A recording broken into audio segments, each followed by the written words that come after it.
За подкастынхаа дараагийн дугаарыг их бэлэн болчлоо. За сайн байна уу? Сайн байна уу?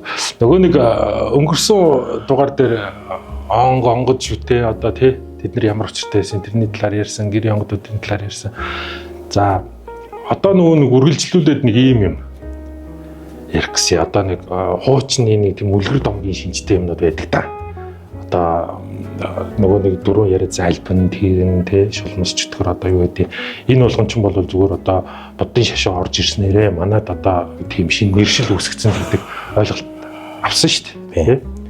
Тэгээд тэрний талаар ер нь тодорхой ярьж өгч. За яг альбан тэрэн гэдэг нь юу юм тий одоо тэр буддын шашны нэршлэр.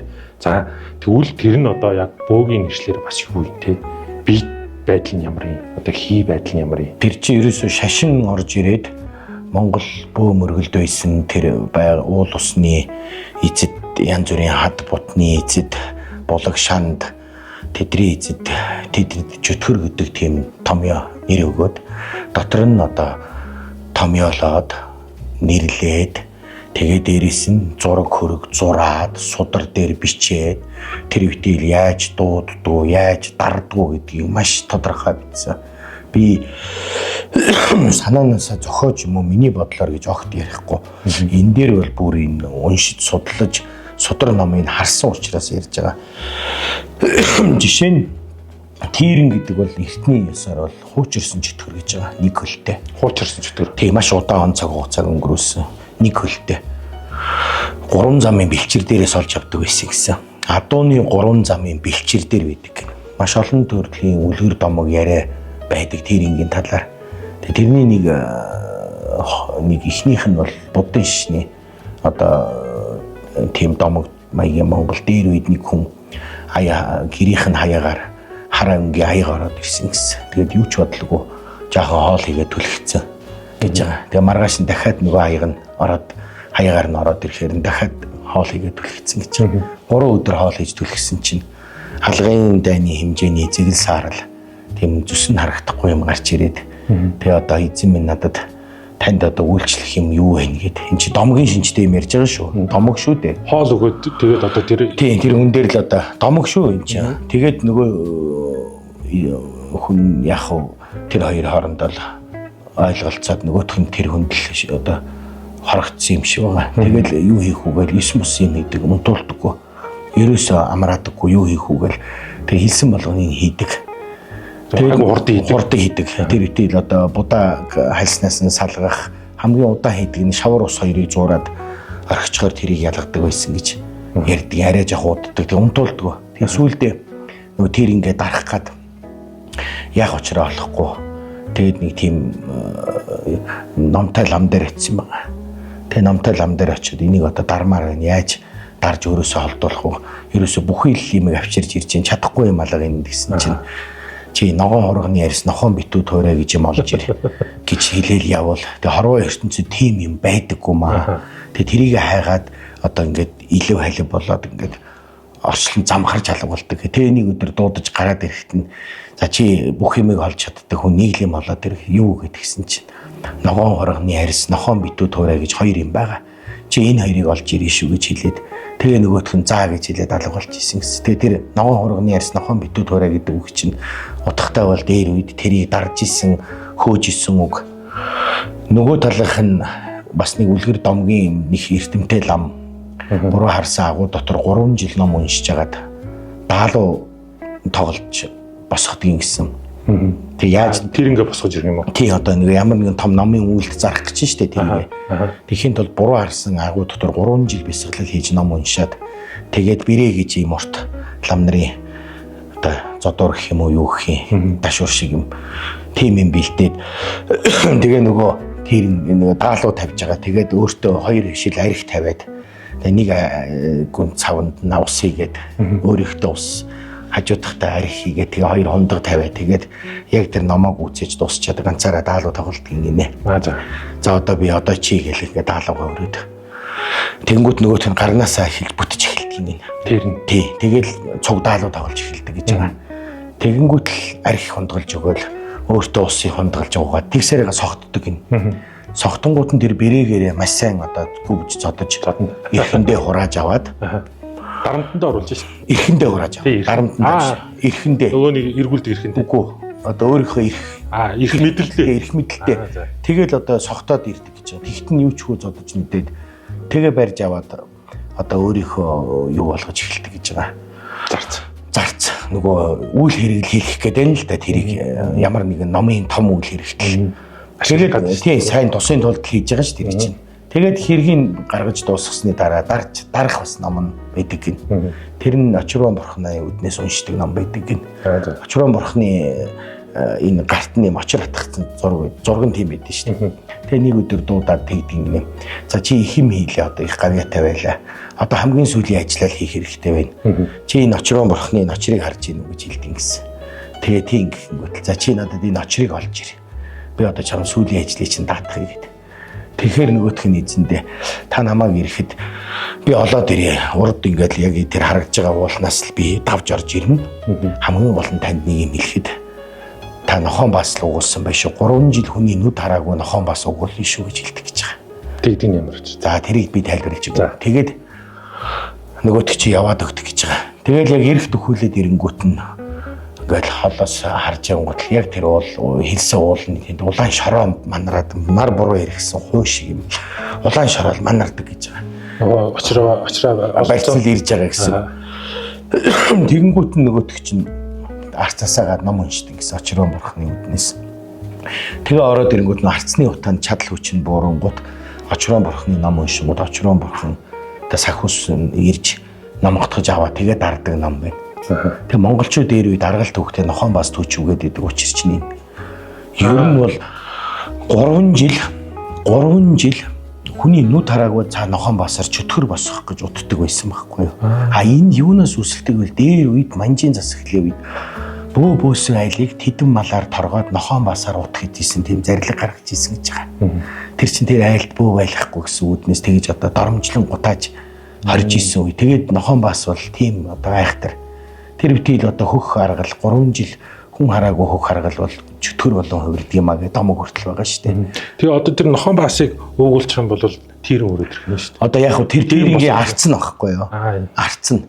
Дуртай юм. Тий. Тэгэл ерөөсөө янз янзын үлгэр домгийн гадна тэгтэл эн чинь бас гадна дотны янз янзын үлгэр домгийн шинжтэй юмн дээр хүртэл нэг хөлтэй чөтгөр их хурдан гэж байгаа. Бас тэр хөвсгөлийн дээр үед энэ бол бүр түүхэн бичээстэй зүйл.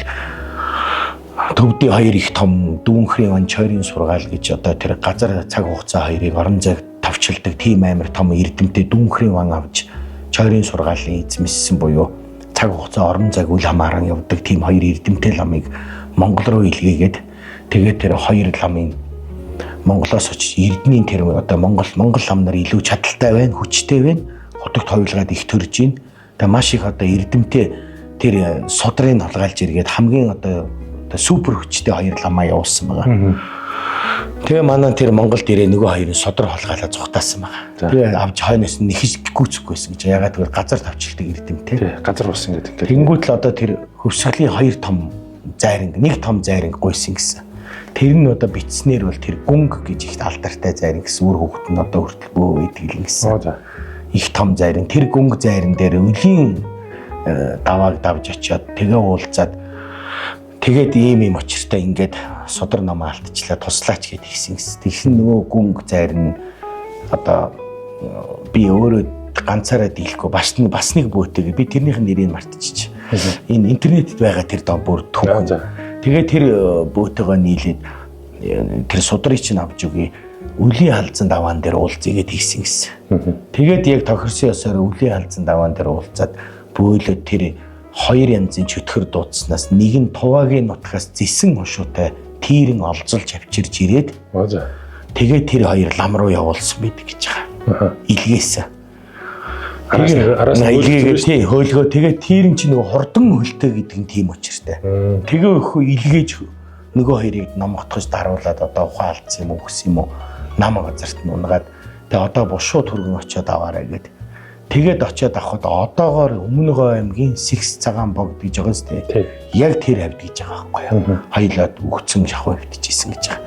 Тэгээд анх удаа бөө хийн тусламжтайгаар Монгол ам нар судраа авуугээд бүр тэмдэгсэн. Тэгэхээр эн чинь домгоос гадна маш эрдэм чадaltaй хүчтэй бөөнөр тэр альбинч вэ, тэрэнч вэ тэрийг захиран зарж үйл хийлгдэг байсан. Тэр одоо орчин цаг руу шилжин одоод нөгөө муу юмтай нөхцөөд муу зүйл муу юм хийдэг гэдэг үүднээс тэрийг одоо энэ хорлж ийн биед нь тэрийн орчлоо, биед нь альбан орчлоо, арх уучлаа, галзуурч ийн гээд байгаа боловч зүгээр яг үнэндээ бол тэр альбин тэрэн гэдэг чинь нэг тийм хүнтэй таарад одоо энэ хот хүрээ газар яваад идэг юм мэддэхгүй юм. Тэрий чинь нэлээд эрдэм чадaltaй бөөнөр хүртэл барьж ном утгаж ламнар хүртэл нэлээд том ном уншиж үйл хэрэгэндээ зардаг ид болохоос биш. Авцраад гарч одоо тэгээд юмд зардаг буцаагаад өөрөө ном утгаж үгүй хийдэг юм ба. Сүүлийн үеийн одоо нэршлийн хувьд альбин гэдэг бол тийм одоо муухай тэрэн гэдэг бол ховдог шунхай гэдэг үүднээс л хүнийг хорлогдвол альбинтцэн тэрэнтцэн гэж томьёолоод байгаа боловч яг тэр альбин тэрэн ад зэтгэр гэдэг юм бол одоо альбин тэрэн гэж тэр айхтар зүйл бол баргийн хүнд үзэгдээд байхгүй. Баргийн ер нь бол барагтаа ирэхгүй юм байна шүү мэддэхгүй. Энэ зүгээр хүн өнгөрөөд сүнсэн төрөл болохоо байгаад энэ манай зуурдын орчлонд гацаад асар олон жил болоод одоо тодорхой хугацаанд гацаад тэгээд нэг одоо сүнс гэдэг чинь тамхины утаа шиг жаахан шаргалдуу туяатай зүйл эхлээд хүний биенээс сална. Гэтэл тэр сүнс тэр одоо юу гэдгийг ямар нэгэн байдлаас энэ хорвоо ертөнцийн зуурдаар буюу гинтээр одоо ажил үйлсээ гүйцээгээгүй залуу баг гинтийн одоо хорлолоор өгвөл тэр хорогдонд хорогдож байж байгаа тухайн нэг газараас нөгөө газрын хооронд гүйдэг болж эхэлнэ. Тэгэхээр бид гүйдэлтэй газар гэж тайлбарлана. Тэгж явж байгаад нэг газар очиод одоо хоосон байшин сав эзэнгүү газар очиод бугшчих юм бол тэрийг бугтай газар гэж нэрлэнэ. Тэгээ энэ мэтлээ ингээд бүгдийг маш одоо утга зүгээр нь будын шин томьёолоод гаргаад ирсэн байгаа. Тэгэхээр энэ юу хэлэх чинь гэвэл хүний сүнс нас бараад ямар нэгэн хорлолын үүднээс өнгөрөө тэр хүн муу юмтай нөхцөж сэтгэл санаа оюун бодлоор энэ хорвоод үлдээд дараагийн бие махбодоо удирдах чадахгүй жаахан сэтгэл муутай арх дарсанд хорлогдож байгаа хүний бие махбод нь шингэжж байгаа байхгүй юу.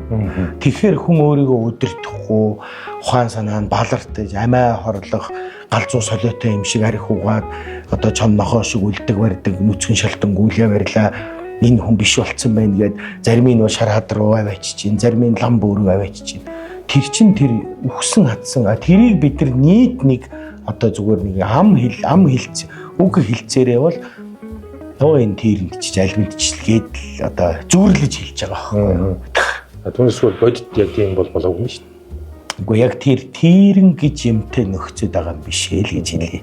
Тэр чин тийм одоо хүнтэй учиргүй нөхцөөрөө архичин тамхичин болоод идэг биш ээ л гэж хэлж байгаа байхгүй. Яг хөө энэ бол ялгаж ойлгвол тэгэхээр байгаль дэлхий хад булаг одоо тэр дээр үеийн бөөнөрийн бөөлж исэн онгод нь гэсэн чинь лусын эзэн зан нагаар зан гэж байгаа зан гэж юм байдаг гэж байгаа. Тэрийг будын шинээр зангийн хорлол буюу хүнд бас их саад дотор болдог мөртлөө тийм хоёрт нь хад булаг шандны эзэд гэж байгаа. Тэгэхээр тийм дандаа нөгөө л яриад байсан альбин юмнууд байгаа.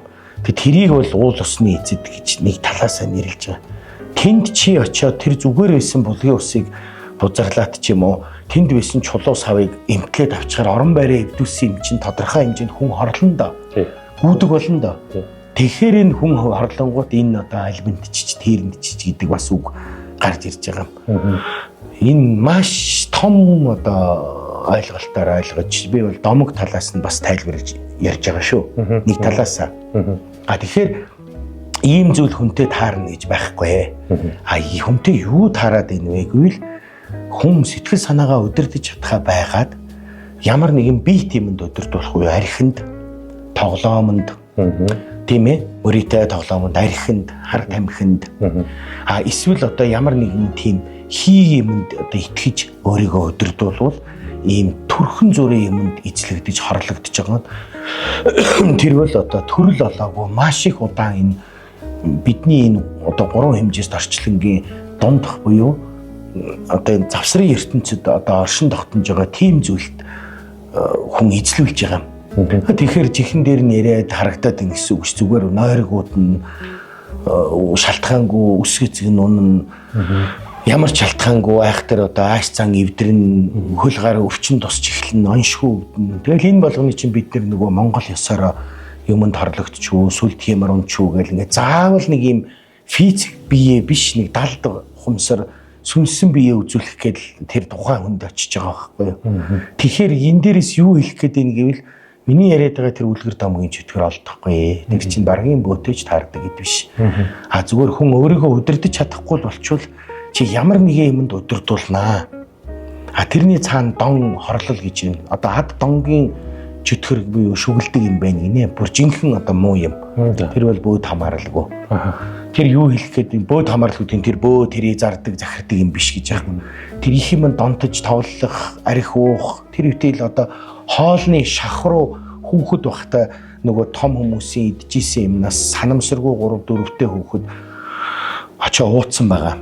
Тэгээд нөгөөтг чинь их том хувилгаан болох байсан хүүхдийн заяан бузартаад архинд орсон байгаа томроод. Тэгээд доглонцог буюу хоолны доглонцог гэж өвчин тусаад тэгээд цадхаа мэдэхгүй идэж уудаг заяан хараа. Тэгээд хүнд үзүүлсэн чинь энэ хүний шавхруу үедээ заяан харьцсан байна гэх. Тэгээ монголчууд дээр үед хизээч шавхруугаа нэгт үлдээдгүү хоёр дамны хишиг зайлны хоёр дандаа аяхтайгаа явдаг байсан. Яагаад гэвэл хүний шавхрууг нөгөө одоо баяр найр хөрөн болохоор хүүхэд олон хүн идэж явахаар хүүхэд мэдэхгүй шүү дээ. Хүний уугаа тавьсан юм уу. Тэгэхээр тэр хүүхдийн бузартдаг гинэ. Ийм учраас монголчууд энэ ёс суртахууныг маш сайн мэддэг байсан учраас монголчууд эртнээс шавхруу юм үлдээдэг. Үлдээсэн ч заавал үүдээр цацдаг. Хоёрт нь аяхтайгаа явдаг байсан. Нэг ийм ёс байна. Сонирхолтой л. За өөр төрлийн чөтгөр байна. За одоо юу гэдэг яг одоо тэр нөгөө зүүдэлж яхаа шүн ингээд дээрээс дараад ч гэдэг юм уу хар дараад мараад гэж. Тэр чинь хоёр янзаар тайлбарлана. Яг зарим нь сүнсэнд дарууллаа гэдэг чинь шинжлэх ухаан талаас харьцах хэрэгтэй. Тэрэн дээр бол сүнсэхээс илүү шинжлэх ухаанд хүн их ядарж байгаа дундахаар нөгөө тархин гинт сэрээд тэгээ нөгөө булчин шөрөмсүүдээ мэдээлэл өгөөгүй байж байгаа сэрчгээр бие өдөрддгүү тэгсэн мөртлөө ухамсар нь байгаад идэг гэж айгүй сайн тайлбарлсан мэт. Ер нь голцоо хүмүүс тэгдэг баг. Шинжлэх ухаан талаасаа л юм байна тий. Тэрийг бол тэрийг бол тэгж та. Ер нь юм чи мэдээж юм бас тийм байна. Бүх юмыг тиймтэй холбож ерөөсөө болохгүй баг. Мэдээч одоо хий хуваар юм нөхцөөд ажичдэг хүмүүс энэ хорвоогоор байж л юм. Гэхдээ бас ядраад одоо тухайн ургуулan бодоод тэрэндээ итгээд тэгээд одоо мэн хийрэнтэх буюу төвдөр хийрэнтэх монголоор мэн хийрэнтэх буюу тийрэнтэх биш шүү хийрэнтэх гэхээр одоо хийх хинхиглэх хийрэнтэх гэдэг чинь нэг утгатай. Хийрэнтэх гэхээр одоо тийм төсөөллийн юмтай харьцаж эхэлнэ. Одоо би өөртөө одоо готрож үзий ядж байгаа юм эсвэл одоо за эрдэнэ чи намайг хараасан байна. Хоёлаа муудаад өнгөрлөө шүү дээ. Тэгтэл чи намайг хараасан гэ би ойлгочлаа. Уг нь чи хараагүй байгаа. Тэгтэл би нөгөө муу санаагаараа чамайг хараачлаа гэд төсөөлнө. Тэр нөгөө төсөөлж тэрийг ургуулсан бодсоороо тэр нь хийрэнтэх буюу нэг төрлийн сэтгэл зүйн эмгэг гинэ. Одоо шашны өвчин гин. Тэгээд тэрэндээ өөрөө итгээд ямар нэг юм намайг дагна. Тэгэл яг юм дагаал хөл гар өвтгөөл. Тэгэхээр одоо тэрэндээ итгэж нэг тэрийг хийрэнтэх гинэ. Яг энэнтэй ижилхэн хийрэнтэх буюу мэн хийрэнтэх гэдэг тийм шашинд байдаг нэг төрлийн өвчлөл буюу бөө болох шалтгаан гинэ. Одоо бүр яг чамаг онготтой. Чи надад итгэл үнэмшлийн далд ухамсараараа итгэж байгаа учраас. Далд ухамсараараа итгээгүүл бол юу ч хотлаа гинэ. Далд ухамсар гэдэг чинь би чи гартаа ингээд одоо баруун гараа хатаг. Одоо телевиз үзэж байгаа улсуудад хүртэл ингээд би илс ичлээ ид шидтэй хүн одоо магадгүй. Тэгээ чи надад итгээд үнэхээр энэ гарт илс орчих гэж бодож байгаа. Гэхдээ цаана илс байхгүй л байна да гэдэг бодол байгаа. Тэр бол далд ухамсар. Тэгээ дэлгээд үзэхээр илс мэдээж байх ахгүй. Ягаад гэвэл далд ухамсар ч л байхгүй гэж байгаа. Тэр хүн болгонд далд ухамсар гэж нэг юм байна. Энэ далд ухамсар бол чиний дотоод оюун бодлыг удирдах идэг зүйл учраас чи энийг л бузарлаж, буртаглаж, энэ дотроо л хүртэл үзээ ядаж болохгүй. Чи далд ухамсартаа л нэг залууд хайртай болчвол хичнээн хол байгаа тэрийг мартахгүй. Чи далд ухамсартаа л энэ ажлыг хийнгээл итгэжүүл Яаж хийж байгаа л хийн. Тэрэн шиг бидний энэ талд ухамсар гэж энэ нэг айхтар зүйлийг удирдах боломжтой юу? Боломжтой. Бид өөрсдөө удирдах чаддгүйг нь бас. Өөрсдөө удирдах эхлүүл одоо тэр нь эрдэмтэн доктор Ламбуу болоод бусдыг удирдах. Тэгэхээр чи өвдөд ч юм уу нэг аваарт ороод ирлээ гэж бодоход талд ухамсарт чинь л ойлголцож байгаа байхгүй юу? За эрдэнэ. Эцгийн талын чинь дөрөвт үеийн нэг юм хар морь унсан их сайхан том биетэй ногоон ийм дээлтэй эндээ ийм том дэнзэн дашууртай одоо хэн байдгийг нэг нэр хэлээд чам дээр ирчээд баруун мөрөн дээр чинь суучч. Гэхдээ одоо энэ чамайг авахгүй бол дагаж явандаа гэд хэлчихлээ штэ. Чи далд ухамсартай тэрийг цэвэлцэн чи гараад мартыг гэж мартчих чадахгүй. Нөгөөдгөө л бодоод байна. Бодно. Яг тэрийгээрээ кодлно. Тэгэл одоо яг кодлсноос хойшоо эхний үе шат зүүдлэл эхэлнэ. Нөгөөдгөө одоо хизээж тийм юм зүүдэлдэг байсан. Гинтхэн л одоо нөгөөдгөө зүүдлээ. Морь нохоо зүүдлээл нөгөө. Тэгээд ингээд төсөөлж эхэлнэ. Одоо манай удмын өвөө гэж байна, морьтой ирдгийм байна. Тэгээд дараа нь ингээд юм бүтгээ байж эхэлнэ. Урд нь бол бүтдгүү байсныг анзаардаг бол одоо бүр ингээд буруу гიშгөө хүртэл анзаараад за яг эннээс боллоо. За ингээд кодлоод ингээд далд ухамсартай кодлоод ямар нэгэн тийм зүйлийг өөртөө хий бодлоор ургуулсан бүтээж бодож олоод тэр одоо зовлонгийн шалтгаан дээр нэмэрлж штэ. Бүгд биш шүү. Бүх хүн гэж болохгүй. Зарим улсуудад тэгээд одоо ингээд бүр сүултээ унтж чадхаа байгаад нүд аманд нэм харагдаад эхэлнэ. Тэр юуг л хэн нэгэн хүн чамааг удирдах штэ.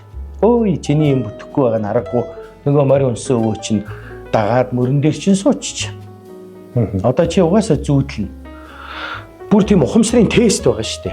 Бүр Европын бүр тарих судалт гаргасан ухаан талаас. Байна штэ. Одоо бүр ингээд чиний сүнс биенээс чинь гарна гэд нэг юм бичлэг үзүүлээд нэг хүний сүнс ингээд тамхины утаа шиг юм гарч байгааг харуулж агаад яг өөрөөр нь хэлэхэд ингээд үнэхээр сүнс гарч байгаа юм шиг болоо тэр хүн тухайн үед шоконд ороод мансуурсан байгаа. Тэр юу яаж тарихаа өдөрдөх уу, хинээр өдөрдүүлэх уу гэдэг. Тэр болж игэл хэн нэгэн хүнээр битгий өдөрдүүл. Чиний энэ далд ухамсар байгаа зү. Далд ухамсарыг хэн нэгэн өдөрдгөл юм бол тэр буруу зүрөө өдөрцсөн чи тэрийг дагж идэг тийм ёстой байхгүй. ертөнцийн эзэн байдаг юм аа. Чи цалингийнхаа 10%-ийг төлөөрэй. Гэт хэлчихэд чи ертөнцийн эзэн биш ч гэсэн тэр нэг пасторт очиод 10%-ийг сар болгоо өгөөд шүү дээ. Нэг өвөө чинь ирсэн байна. Сайхан хүн байна. Чи авахгүй бол одоо өөдлөхгүй чи яваад үз. Гэхдээ нэр хүн чинь нэг тийм би угаасаа л өөдлөхгүй гэдэг далд ухамсартай хүн гараад гიშгэхэд л өөдлөхгүй л замраа гიშгэх байхгүй юу? Мэдээж. Гэтэл нөгөө язгуурын жинхэнэ уламжлалт ёс заншлаар бүйлдэг тэр айх тэр бөөгийн ёс заншил тухайн бөгөөс гарч ирсэн үгүй. Судлаад үзэхэд тэр жинхэнэ эртний уламжлал гарч хэрвээ тэр үнэхээр байсан бол багш байгаа дараа нь тэр өөрийгөө ингээд гараад ирнэ шүү дээ. Тэр хүнээс нэг ингээд сонсоод ахаар гайхмаар юмнууд болно шүү дээ. Тэгэл одоо ерөөсөө далд ухамсартай за өө чи одоо тэгээд нэг сайн буухгүй байна гэнэ юм дутуу байна чи энэ бүгж авч зүү дээл хийж юмс наад 2 дээл болго 3 дээл болго гутлаа соёл цамцаа соёл тэр ууланд оч гэж байна. Л өстой. Махан идэл явж байна. Тэр хонцонороо хит дахин сольж байна. Хичнээн олон юм зүүж өмсөж үзэж байна. Тэгэж үзээд ерөөсөө болохгүй. Тэр өөр дээрэж ажиллаж үзээгүй нэг юмд л итгэл энэ одоо буувал миний амьдрал сайжирна. Тэгэхээр хүмүүс яах гэж бүү болж байна ихэнх нь. Ямар нэгэн ажил амьдрал бүх юмаа залгуулдаг, хоолоо олдог бизнестэй биш үү? Тэр нь л бүтгээ байчаар хин нэгэнд очиод үзүүлэхээр зарим нэг нь чиний хийж байгаа юм яагаад бүтэхгүй байна вэ гэвэл чиний хажууд өвгөн ирчээд. Чи энийг авснараа наад хийж байгаа ажил чинь бүтнэ. За би зах дээр нэг 4-5 лангуу ажиллуулад их сайхан ламбуу чирэггүй амьдарч исэн биз дээ. Сүүлийн үед өр ширэнд ороод бас нэг ингээм амьдрал нэг ирэх үе болоод би чи бас нэг балраад ирвэ штэ. Тэгтэн хүнд очиж үзүүлэнгүүт тэгээ хэлчихэнгүүт ихэндээ би тоохгүй. Оо за гэд. Тэгээд нөгөө гол юм аа хийн штэ зах руугаа яваад. Одоо жишээ ярьж байгаа шүү. Нөгөөх нь бүр дороотод ирэнгүүт би энийхээ амьдрал, энийхээ аж ахуй ямиг л сайжруулахын тулд буцаагүй очиж байгаа байхгүй юу. Тэгээ очингуудаа авъя. Одоо үний юм байна. Ягаад гэвэл үнэн гэдгийг нь юугаар баталж ийн гэвэл нөгөө миний хийж байгаа юм уруудаад байгаа. Би нөгөө нэг хэдэн лангууч нь л яриад байна шүү. Тий, тэгэхээр би нөгөө эцсийн мөчөд эннийхээ лангуу ч юм уу бизнесээ буцаад хэвэнд нь оруулахын тулд тэр бөөг авахаас өөр аргагүй хэмжээнд хүрж байгаа. Бод. Яг тэгвэл чи энийг аваа сайхан болно гэж ойлголцсон. Тэг авлаа. Нэг өвөө хилээд өгцөө. Одоо тэрэл арддаг юм байл. Тэгээд төсөөлнө. Тэг хүний энэ уян ухаан гэдэг чинь аимшигын одоо том төсөөлөлтэй, мөрөөдөлтэй, сэтгэл готролд амархан ордог хүн гэж бодгалтан чи өөрөө маш эмзэг одоо тийм зүйл байхгүй юу. Гэтэл ийм эмзэг одоо хүний бодол сэтгэл зүй гэдэг чинь хүүхчиг тийм цаас шиг хүн юу л хийвэл одоо улс эх орн даяараа ганцхан сүлжээнд итгээд бөөндөө мөнгө өгчөж байгаа үстэй.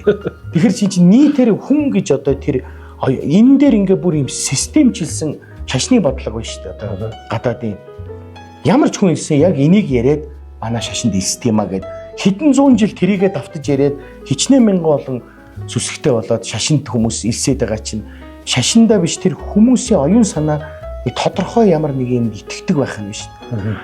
Гэтэл нөгөөдгий чи аваачаа тэгээ бөө боллоо. Нөгөө чи одоо цохол нүдэл орой болгон бөөлөөл одоо энийг бөөлөхөөр тэнд сайн болно гэсэнгээл төр ажиллаа хийж ихтэй сайжрахгүй. Яг хэвэндээ. Энэ одоо худлаа. Дараагийн хүн дээр хэвчээ. Чи худлааг нь авчиж өнгөн солихт одоо тэр дээлээ улаан аваа бол. Энэ юу хэлээд ийм бол бүгд биш шүү. Мундаг болж байгаануудыг би яриаггүй шүү. Мин хийрэнтэх буюу тэр төсөөллийн юмар бөөлж гинэ. Яг одоо тэр юм биед нь орж ирээд нэрэл өвдөөд байгаа мó. Тэгэл нэрэл одоо тэрийг болохгүй болохоор халуураад байгаа юм шиг. Тэгээ хилчингүүт хүн одоо биеж ингийнхаас хэд дахин илүү биеж агнаад эхэлж байна. Явдлаа хянаад эхэлж байна тий. Тэгээд нэг жоохон хүн ингийн үед далийн ишгснээ бол хүн тоохгүй гэж өнгөрчдөг бол одоо тэрийг сонссны дараагаар бол тэр жоохон далийн ишгснийг хүртэл юм болгож бодоод л. Тэгэхээр юу хэлэх чинь гэвэл шашин чойш мөргөл шүтлэг бол ийм аюултай. Ягаад гэвэл шашин мөргөл шүтлэг хайр сэтгэл одоо энэ хоёр гурван зүйл бол хүний далд ухамсарт нөлөөлдөг. Бусдыг нь бол хүн бас тоодгүй гинэ. Тэгэхээр чи муу хүнд хайртай болоод амьдралаа самруулдаг үсттэй. Хичнээн олон жил тэрийг дагаад гомдоод зовдөг үсттэй. Чиний далд ухамсар тэрэнд нэгэн л хайртай болчиход зодоод зовоогоод салж чадахгүй хүүхнүүд байж ш залуучууд. Тэрэн шиг ингээд чи энэ далд ухамсараа цэвэр ариун байлгаад чи шашин ч юм уу бөө мөргөл дээр очиснороо тухайн бөөгийн биш тэр цаана бууж байгаа онгод тэнгэр намайг юу хэлж юун дээр анхааргүй гэдэг чи өөрийнхөө далд ухамсарыг өөрөө ойлгож тэрний тусламжтайгаар өөрийгөө таньж аваад тэгээ өөртөө ажиллах нь чухал болохоос биш тэгж хүний одоо тэр кодонд орж болохгүй. Тэрний цаана яах вэ нэг 5-10 цаас тэгэл нэг нь юу болдог. Яг болно. Тэгээд хоорондоо зохицоод болж ивэл хамаагүй. Гэхдээ одоо болохгүй ус байвал тэр ус чи эргээ тэр болгосон хүнээ зөвхөхгүй. Гимгүү нөгөө зөв явж байгаа бөөнрөө үзье ядна. Ер нь тэгээд нийтээр нь л үзье. Одоо ингээл чамайг би бөө болоход буруутуулчлаа чи над руу ирж уурлахгүй. Тэнд явж байгаа зүгээр сайхан бөөлөд одоо хинд ч гим хоргоо явж байгаа 3-4 бөөг үзье ядна. Худлаа штэ эднэр одоо наад болчих. Тэгэхээр нөгөө бид ийм ухамсарын хувьд шууд хэлэхэд маш дарааталтай байна. Яагаад юмд шүүлтүргүй ханддгийг яагаад юмд ийм одоо итгэл үнэмшилтэй байхаас гадна ингээд маш нарийн бодолтой хандахгүй болохгүй. Далд ухамсар бол чиний ухамсараа. Чи ухамсараа өөрөө удирднаа. Чамд өөрт чинь чийл туслана. Хизээ нэгэн цагт төвчээртэй хөдөлмөрлөөд бие зүв авч яваад байвал чамд чийл туслана. Тэгж болсон болоогүй хүнээр амьдрал ах уу хинтээ суухгүй заалгаж болохгүй. Тэр тухайн бөөд чинь чамд туслах ёстой нэг хідэн арга байгаа. Одоо ёс байгаа. Чи тэр үед нь л оч одоо чи үнэхээр одоо шалтгаангүй өвдөд ивэл бас нэг учир байна уу гэд нэг оч. Үнэхээр чи мод бот тайраад хорлогдсон байл оч. Үнэхээр чи ингээд зүг нойрч өрөхгүй галзуурчих гэдэг байл оч. Тэрнээс чи зөв зүгээр явж байгаа л одоо цэцгээтэй би суухгүйгээ шийдэхгүй байна. Альтантай суух гэхээр танаа нөхөр чи ийм байна. Зургийн наваа дээр хөл гарын тушаад өгье гэдэг нэг ийм заван ийм хоорондоо хилцээд тэр нь чамд туслахгүй нөгөөдхний чинь хийж байгаа юм алхтай юм болохгүй. Тэр ингээд айл талдаа нэгээ сүулдэн үзэн ядаад тэгээ одоо нөгөө бөө хараадаг гээл хүн болгоно нөгөө бөөг энэ 76-ыг алаач ядаач тийм л ер нь бол тийм алуурчин болох гэж бөө болдгоо маа хүмүүс сонсоод авах. Тийм л одоо мондог бөө бол чи 76-аар алчаач шиг юу ярьж байгаа. Эн чинь бөө гэдэг чинь тийж хүн алах гэж хүрээ талах гэж бөө болж байгаа юм биш. Тэр чинь байгаль дэлхийн уул ус тэгээд ч нэг тийм очиргүй хүнд үйлчлээд ах гэж бөө болоогүй. Тэр чинь өөрийнх нь маш том удам угсаа ураг төрөл өөрөөсөө хойш үе бэлдэж засаж залруулж хойшоогоо явж одоо дараагийн үеүүд ирээдүрүүгээ уйларч үлдэж байгаа нэг тийм маш том оюун санаа боловч болохоос биш. Яг ингээд нийтэд үйлчлдэг одоо шашны статустай биш. Яг үнэхээр чи сайн буу болоод гараад ирвэл чам дээр хүмүүс очин чи үгүйсэхгүй үйлчлээд хүмүүс нь олон болоод тэрийг бид нар нийтээрээ л одоо энэ бөө хүнд тусалдгийн байна, эсвэл хүн алдгийн байна гэж ойлгоод байгаа боловч чи гуугаад очивол чамд тус сүргэн. А чи тухайн бөөг очиод зүгээр бахтан зохиж нүдэд байвал тэр бөө чинь бас би энэ тийм байгальтай харьцдаг хүн чинь. Тэрний тод жишээ одоо тэр 37-8 оны хилмигдүүлэхийн үеэр ногоо малгатнууд тэр хөвсгөлийн бөөнрийг барьж хорсоод тэрнээсээ болж өвчин зовлон тусч унаж өгч байгаа үйл явдлуудыг бид нар мэднэ шүү дээ. Тэр домог одоо тэр үйл явдлыг уншаад бөө бол хараалч ойлгочихж байгаа байхгүй. Тэр чи ямар ч хүнийг очиод ингээд цохоод амьтны хүртэл ингээд цохоод ахаар эсэргүүцэл үзүүлдэг шиг тэр бөөд чинь нэг юм энерги хүч биш шүү дээ. Тэгэхээр бариад хориод бөөгийг бөөлүүлэхгүйгээ цагдаад ахаар тэр чинь тэр биенээс нь гарч байгаа хар хүч тэр хүнд гомдол хорлол болж очихоор тэр нь хүж өргөд чинь. Тэгэхээр энэ одоо хараал хийдэг сте аюултай. Тэгэнгүүтээ сүүл рүүгээ нөгөө шашин талын боловсралгүй учраас нийтээрээс амар хараал хийдэг юм байна. Бөөнөр ер нь хүн хараажлагалдаг гэдэг л юм байхгүй. Тэр их хараал хийдэг бөө өөрөө өөдөлдөг юм. Ер нь тэр их хүн рүү хараал зүхэл хийдэг бөө өөдлөхгүй. Үр хүүхдэн ч өөдлөхгүй. Ер нь бол хийж чадна тий. Уу одоо чаддаг хүн хизээж хийхгүй штэ. Чи чамд буу сумтай буу байл чи тэрийг энэ рүү чамаагүй бодоод уулахгүй штэ. Чи шаардлагагүй яасан гэж. Тий. Мэдээ чамд чадал байгаа. Тэр чин шашин гэдэг чинь мөргөлд ямар ч шашинд хар хүч байгаа. Тэр бол өөрийгөө бие хамгаалах зэвсэг нь гинэ. Буддын шашин ч тэр Христос ч Аллах ч тэр өөрсдөө хамгаалах тийм дом байдаг. Тэрийг бид нэр хараал гэж ойлгож байгаа. Гэвчиг хар ухаанаар хараал гэдэг нэрээр жоохон үн цэнүүд нэргүүдүүлсэн болохоос зөвөр өөрсдөө л хамгаалах үйл явцлын нэг хэсэг юм. Тэнгүүд л одоо 76-ыг халаач, ядаач. Тэгээд тэр ингээ хин нэгнийг алж ядж байгааг үзэж таашаал авна гэдэг бас сэтгцийн эмгэгээ. Энэ бол одоо өстой имлэгт очих ёстой хүн. Өөрийгөө үзүүлэх ёстой. Үзүүлэх ёстой, барах уу, үзүүлэх хэрэгтэй. Одоо бүр энэ чи бөө чамаг одоо тэрийг алчаач гэд би ингээ таашаал аваад чи чаддаг юм бол тэр гишүүнийг алчаач гэд хашгираад байвал тэр чин миний хувьд амар эмгэгтэй болчихлоо. Би бол тэгж боддгийн. Тэгэд цаг үе тэр төр засгэн ч юм уу цагдаа сэргийлэх шийдэн эцтэй тэр бөөнөрийн хийх ажил биш шүү дээ. Яг улс их орныхоо төлөө зөв сайхан юм хийж нэгдэн нийлж уул ус дахиж аргадахын зүй ёсны хэрэг. Гэхдээ яаж арга нь зөв байх хэрэгтэй санаа нас гадна. Тэрнээс одоо тэгээл 9 босын юм харааж ирэж ийн гэдэг үйл эн чинь хүмүүсийн хувьд нэр хүндгүй боллоо шүү дээ. Эний чинь маш бодох хэрэгтэй шүү дээ. Тэрнээс одоо эн чинь зөндөө өөр соён гэгэрүүлэх соёлын сайхан үйл хэрэг байгаа шүү дээ. Би дээхэн нэг юм сонсч ирсэн. Нэг залуу шүнд явж байгаад нэг хэдэн бандерт зодуулчих чинь. Тэгээ нөгөө цагдаад очиод хэлсэн чинь нөгөө цагдаа нар нь болоод бариад авчихсан нөгөө банд нарыг. Тэгээд ингээ нүүрэлтүүлээд уулзалаад за одоо энэ буруутан зөвтөн мөн үгээд ингээд хэргийн шүүгээ байж исэн чинь тэр банд нарын нэг нь бөө гэж. Тэгээ бөө мөө энэ төрөйгээд хэлсэн чинь нөгөө нэг зодуулсан залуу нь айгаад өргөдөл гомдлоо буцааж аваад за бөө одоо энэтэй бүр орооцолтод хэрэггүйгээд айгаад тэгж ийсэн гэж сонсч ийсэн. Тэр одоо ер нь одоо нийгэмд бол тийм зөндөө байх шүү дээ.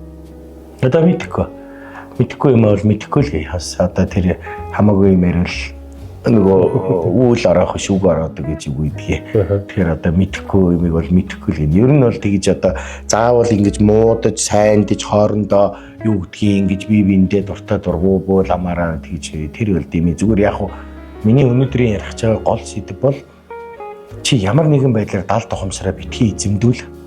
Чамд ямар нэгэн амьдралын шалтгаан гарч ирвэл чи тэрний төлөө өөр аргаар явж үз.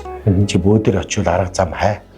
Тэрнээс одоо тэгээл ажил төрөлч урууддаг ч юм уу инхээр бөө болох шалтгаантай биш. Би өвдгөр бас. Би өвдгөр бөө болно гэж байхгүй зүгээр дээр үед яг уу бөө болохоо мэдээд олон жил цухтагаа тэрэндээ бүр удаа хорлогдоод тэгэл бөө болохоос өөр аргагүй гэдгээл мэдээл болж байгаа болохоос тэр чинь бие өвдөө дохоо ирж байгаа ч биш л дээ. Хүмүүс ч одоо ингэж байгаа шүү дээ.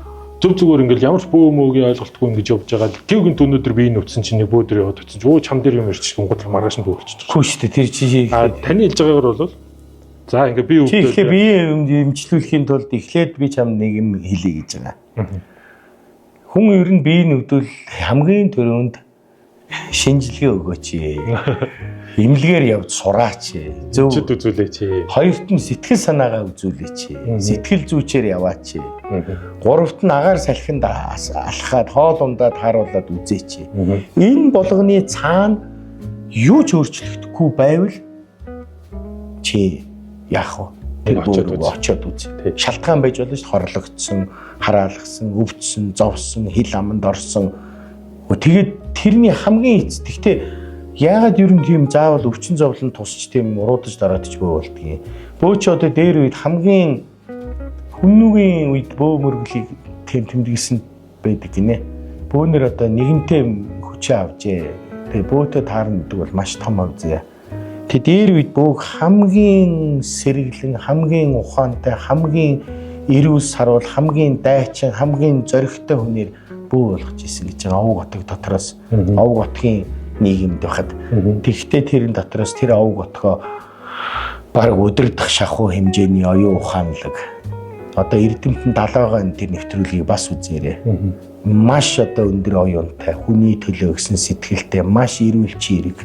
Тэг яагаад ийм заавал ийм бүх юм нь өвдсөн, зовсон, дээрээс нь хэнийг ч хайрладгүй ямар ч одоо сэтгэлгүй зүгээр л хүнээр тижээлгээд байж идэг ийм хүмүүс бөө болчвол үе удмаар чинь тамлан штэ. Оо яг үнэн шүү. Тийм л ахтай тий. Тэгвэл тийм штэ ингээд манай энэ л одоо бөө болох юм байлгүйгээд тэр яаж өөрийгөө ч авч явж ойлгохгүй хүн тэр чийс даа бүр 70 тухамсрыг бол бүр ойлгохгүй. Чаа гэр орон ойр тойрныхаа хүмүүсийг хангалттай сайхан аваа явдаг. Энд чинь тийм хэмжээний нуруулаг байж иж бөө болно гэхээс тэр үтэл бөөгийн ёсонд дээр үед зарим нутгийн ёсонд эмэгтэй хүнийг 44-өөс хойшоогоо хоёр хувц өмсгдөг гинэ. Явган бөөлж байгаад хуураар.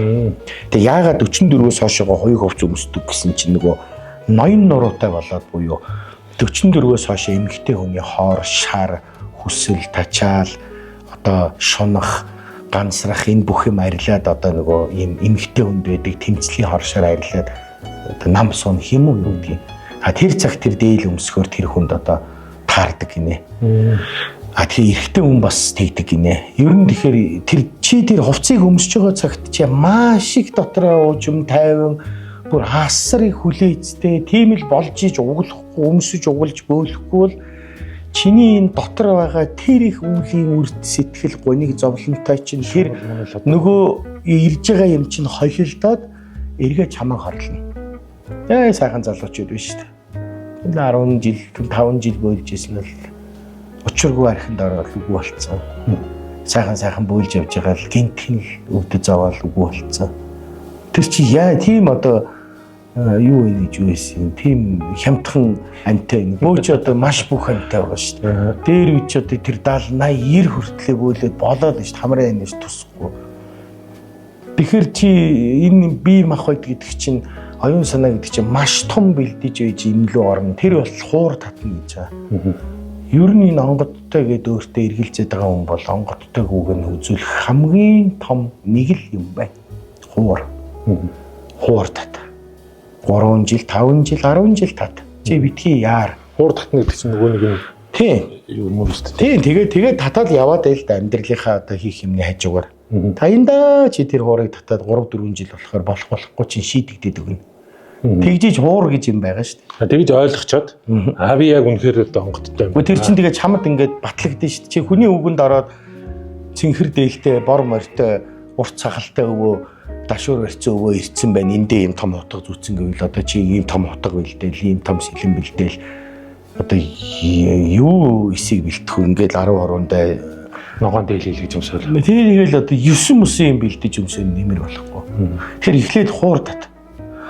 Хүнээр одоо чи үнэхээр л тэр юм мэдмээр байгаа. Чи 2 3 жил хууртаа. Тэгэл үнэхээр чамд одоо ямар нэгэн тэр байглаас ч юм уу удмаас ч юм уу нэг юм орох гээд байгаа бол тэгэл өстө бүх юм чи үзэгдэл аяндаа чамаа зүглээд өгнө. Чи тэгээ дотроо нөгөө мэдчихэж байгаа хүн чинь хүнлүүг үжиж шаардлага болчих шүү дээ. Одоо эргэл зээл би мөн үү биш үгээд нөгөө дээр үед нэг утас зардаг дэд дээр нөгөө нэг утас авчиад холхин оргино гэж шалгуулдаг байсан шүү дээ. Тэр шиг одоо чи ингээд нэг бөө болоод тэрэндээ итгэж өгөхгүй бас. Тэгээд сэмхэн өөр хүн дээр очиад би одоо яг жинхэнэ юм бууж үгүй юу гэдээ асууна. Тийм муухай бие биендээ итгэлгүй шууд нөгөө матер харилцаатай болцсон. Тэгээ нэг л багштай итгүүл итгэсэн шиг итгэн шүү дээ. Гэтэл одоо баг энэ үний юм авч үгээ судлаал уншаал нөгөөтгөө араар нь явж асуугаал тэгэл нэг нь бишгээ хэлчихэл нөгөөтгөө нөгөө уулын бугыг хараад унсан морой хай нэгчээр хайж яваал. Тэгэж ингэж одоо нэгээ балагт унгааж нэр хүндгүй болж явахын оронд хуур татаач нэг хүнээр амжуулж аваад яг хөө ингээд ам оруулаад тэгээ чи нэг жил 2 жил 3 жил хуураа татаад явхаар аяндаа чиний бодол санаа оюун ухаанд чинь нэг тийм өгөгдлөг өгөх ёстой. Тэр өгөгдөл чинь тэр бөөгийн хил үг яруу найраг дуудлага тамлага янз янзын зан үйлүүд зүүд нойронд чинь 9 мосын бөө бөөлж байгаа барцаасууд янз янзын одоо хайдан тим юмнууд орж ирээд эхлэхээр чи тэднэр чи ингээд сүулдэ баг багаар орсоргаад нэгдгээд нэг том дуудлага болж эхэлнэ. Нэг орой л одоо 4 мөрт орж ирээл. Тэгтээ тэр чамайг хорлохгүй байхгүй юу? Тэгэл явцын дунд чи өөрөө ингээ ойлгоцсон юм чинь тэр хувцаа өмсөхгүй чинь бүр чи шийдэж эхэлнэ. За одоо л өмсөх юм байна. Тэгээд бол арай болоогүй юм байна. Хөвсгөлийн одоо талигаач болцсон юураа гэдэг дуудхан байдгийг би амьд тахт хатууранд эрэхт нэг очиж цолгож уулзж ирсэн. Тэр надад л ярьж ирсэн. Миний хүү ер нь их эртбөө болдго юм шүү. Нэг насны хожим их зүгээр юм залуу хөвгт бөө болохоор их алддаг юм байна. Нөгөө айс цан характер одоо тэр эр бяраасаа болоод тэгээ тэр нэлээд хожим хүртэл хуур татсан гэсэн баг хит хүртлэж илээ. Тэгсэн чинь хуураа татчихсэн чинь чихэн дээр нэг хүн ирээд толгой дотор нь хурдан морой унаж хоёуг хувцас өмсөхгүй бол амчин тасарлаа шиг хөөгөл орилоод исэн гэсэн. Тэгээд л өстө би энэ өвдөд ихсэн. Тэгэнгүүт нь бушуухан дээл хувцас хийгээд тэгээ бараг чи 70 шахалтай бөөсөн баха. Тийм. Тэгэхээр яагаад энэ Монгол бөөд байдаг хуур гэж одоо тэр бөөгийн ёс уламжилт байдаг онгод дууддаг хамгийн ихт одоо явгалж бөөлөх буюу тэр бүтэн хувцас сунар өмсөж хингэрэг барьж унаа байхгүй тэгэж одоо явгалж идэг ихэлж байгаа тэр үйлдэл тэр хуур татгаар яг чиний бие онгод хоёр яг ингээд хоёр хараа ингээ хоорондоо орж байгаа юм шиг яг ёсоор нөхцөлдөх гээд байхгүй юу. Тэгээ чи эхнээсээ зөв нөхцөлдөөд ирцний дараа тэр бүтэн хувцсыг өмссөн цагт нөгөө жинхэнэ бөөлж эхэлнэ шүү дээ. Тэгэхгүй одоо ингээл би олхтой бөөлөхгүй миний оюун ухаан дутуу байна. Яагаад одоо миний юм буухгүй байгаа ингээд багштай хэлэхээр чи дутуу бөөлж ийн гээл тэгэл одоо энийн дутуу гээл ингээл гэрээрээ дүүрэн янз янзын хэрэгтэй хэрэггүй юм аваа тавиал ингээл толгой тархиараа битүү арис ус нөмрөөл яг одоо тэр болдг нь баг. Би бас нэг тийм ойшоодгүй шууд хэлэхэд. Тэгэл ингээл нэг өсөндөө тэр хэрглэж байгааг нь буруутгаагүй. Энэ бүгжийг зөвүүл бүтэн орох болов. Энэ гутлыг өмсвөл бүтэн орох болов ингээд ямар нэгэн юм хэрэглүүл бүтэн орох болов гэд юм аваад өөртөө ингээ наагаад байна шүү дээ. Чанарын ярилгаа байхгүй. Тэгээд тэр чин тэр хүн бэлдээгүй оюун санаагаа бэлдээгүй багш нь ч бэлдээгүй тэгээ бүү болчихоор яаж тэр бөөлөх юм? Хэсэг бөөлнө. Тэгээ ах トゥ садна бүгдөө итгэл хүлээлгээд за би бүр нэг сони юм ярэ. За тэгээ нэг хүн бөө боллоо. Бүх ах トゥ гийн дуудаж байна. За тэгээд одоо нэг жишээ шүү. Энэ нийтэд хандчих биш. Нэг хэсэг одоо зовлонтой усууд. За танаа энэ хүүхэд бөө юм байна. Та нарын ажил төрөл чинь ч уруудаад байгаа энэ хүүхэдтэй холбоотой юм байна. Одоо ихээс зургуулаа бай л да. За тэгвэл хүний ах トゥ дэмжинд одоо аргаа бараад манад чинь бөө байсангүй ламал байсан гэж ярьж эхэлнэ. За одоо тэгээ бөө болоход нь тусалж дэмжээрэй гэж хэлчихнэ. Та нарын ажил. Тэгээ нөгөө хүмүүс чинь нөгөө дүүгээ бүч юм ахыгаа бөө болох гээд хүн тус бүр чадах ятгаараа 5 төгрөг өгөх нь 5 төгрөг өгнө. Ирвэл тэрвэхээр л сүү өгөх, сүү арих өгөх нь арих тэр дээл хувцснаас нахуулаа бэлтэлцэж өгнө. За тэгэл бүгдийг аваад энэ хаашаа уул хат руу модцод сонгоолоо даах дүүгээр нь суулгаад удмын чи өвөө ирж байна. За тэгээ сайхан бөөлцөн бөө байна уу? Байна. Бага. Гэтэл бас болох ёсгүй хүнийг тэгчвэл Би одоо тэрийг бүгдийг хэлээгүй шүү. Одоо чи ер нь аюулт болсон байна шүү дээ. Хоёр үг алдаал хэлэхэд яг тэрийг тасалж аваад доор нь болоод тэгж болж байгаа хүмүүс байна уу? Байгаа. Сайхан болсон хүмүүс байна. Одоо хүртэл тэгээ явж байгаа. Гэтэл болох ёсгүй үнийг тэгээ болгочоор дараа нөгөө хүн чинь ингээ бөөлөд юм орохгүй байна да. Тэгээ ах トゥ чи яваа очмоор байна. Юу болвоо.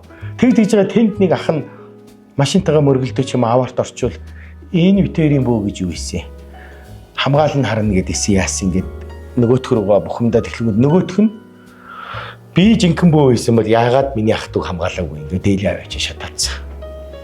Устгацсан. Одоо тэр ээжигээ өнгөрөхт нь энэ онгод ээжээ минь аварсангүйгээд аваачаар хамгийн маяг битсэн байгаа нэг залуу. Тин чи ерөөсөө юу ч ойлгоогүй болсон байна. Тэгээ сүүлдээ ингээ тэр ах トゥ нэр нь тэрийгэ барьж идэж байгаа байхгүй. Чи бөө болоод манайх дээшлт юм уу доошлт юм уу. Нөгөөх нь тэгээ бүр нөгөө сэтгэл санаагаар унаад нөгөө ах トゥ нэрээсээ бүр айцсан ядарсан. Одоо нөгөө баахан итгэл хүлээж аваад бөө болцсон орхоо байх хэцүү. Тэгээл ингээ янз янзээ уншаал, судлаал, хайгаал өдөр шөнөгүй энэ бөөнөрийн яриа хэл сонсоод ном сонио уншаад аргыг нь болтгоо. Биш л вэ гэсэн үг. Чи ингээд өчнөө хүнээр яваад онгод орохгүй бол биш ээ л ойлгож байгаа. Ер нь дор ээж нь 3 хүнээр яваад юуч болохгүй бол тэгээд биш ээ. Одоо оруулах гэж тэгж одоо зов өдөрж 5 жил, 10 жил, 50 сая, 10 сая үрж яах юм. Болж хэрэгтэй шүү дээ. Орхоо өрөөл тэр чинь зүгээр өстэй ордог ид. дорол орчих. Тий, ороод тэр хүнээ эзэмдээд сайхан бөөлөд сайн явж байгаа хүмүүс байдгийн байлээ. Би зөндөө харсан. Тэр үтэл ингээд олон сайхан шав босгоо тэрийг маш зөв аваа явж байгаа ч хүн байна. Нэг шаваа алхтаа авч чадахгүй ч хүн байна. Тэгээ энэ янз л байгаа. Янз. Тэгэхээр ийм янз байдаг учраас чи эхлээд өөрийгөө бөө хүн мөн бишээ маш сайн бод. Хоёрдугаарт чи бөөлөх дуртай дургуугаал мэд. Шашны ёсонд нэг ийм ёс байдаг юм л да. Бөөгийнхт чи мэдэхгүй байна. Далай ламын чойжингийн баримтад нэвтрүүлгийг би үзсэн байхгүй юу? Далай лам чойжингоо тодруулчиад хамгийн сүүлд бүх юм ингээ таарсан юм чойжин болох. Хамгийн сүүлийн нэг л асуултыг асуугаа тэрэн дээр л дургу исэн бол болиулах байсан юм. Чи чойжин болох дуртай юу гэж асуусан гэж байгаа. Тэр нөгөөт нь үнэхээр дуртай гэж хэлсэн гэж байгаа. Тэр нь л ганц болох шалтгаан байсан гэж байгаа. Бас тэр нөгөө бас тиймдээ дуртай байх хэрэгтэй. Тэг ингээ хүчээр ингээ дургу юмд нь бөө болгоцсон.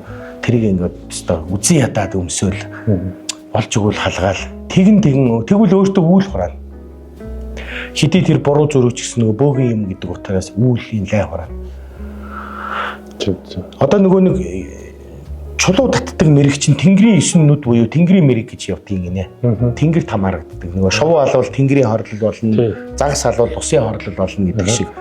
Тэр үед нэг аль энэ говийн нэг том хийдийн гадаа нэг юм үздэг өвгөн суудаг байсан юм.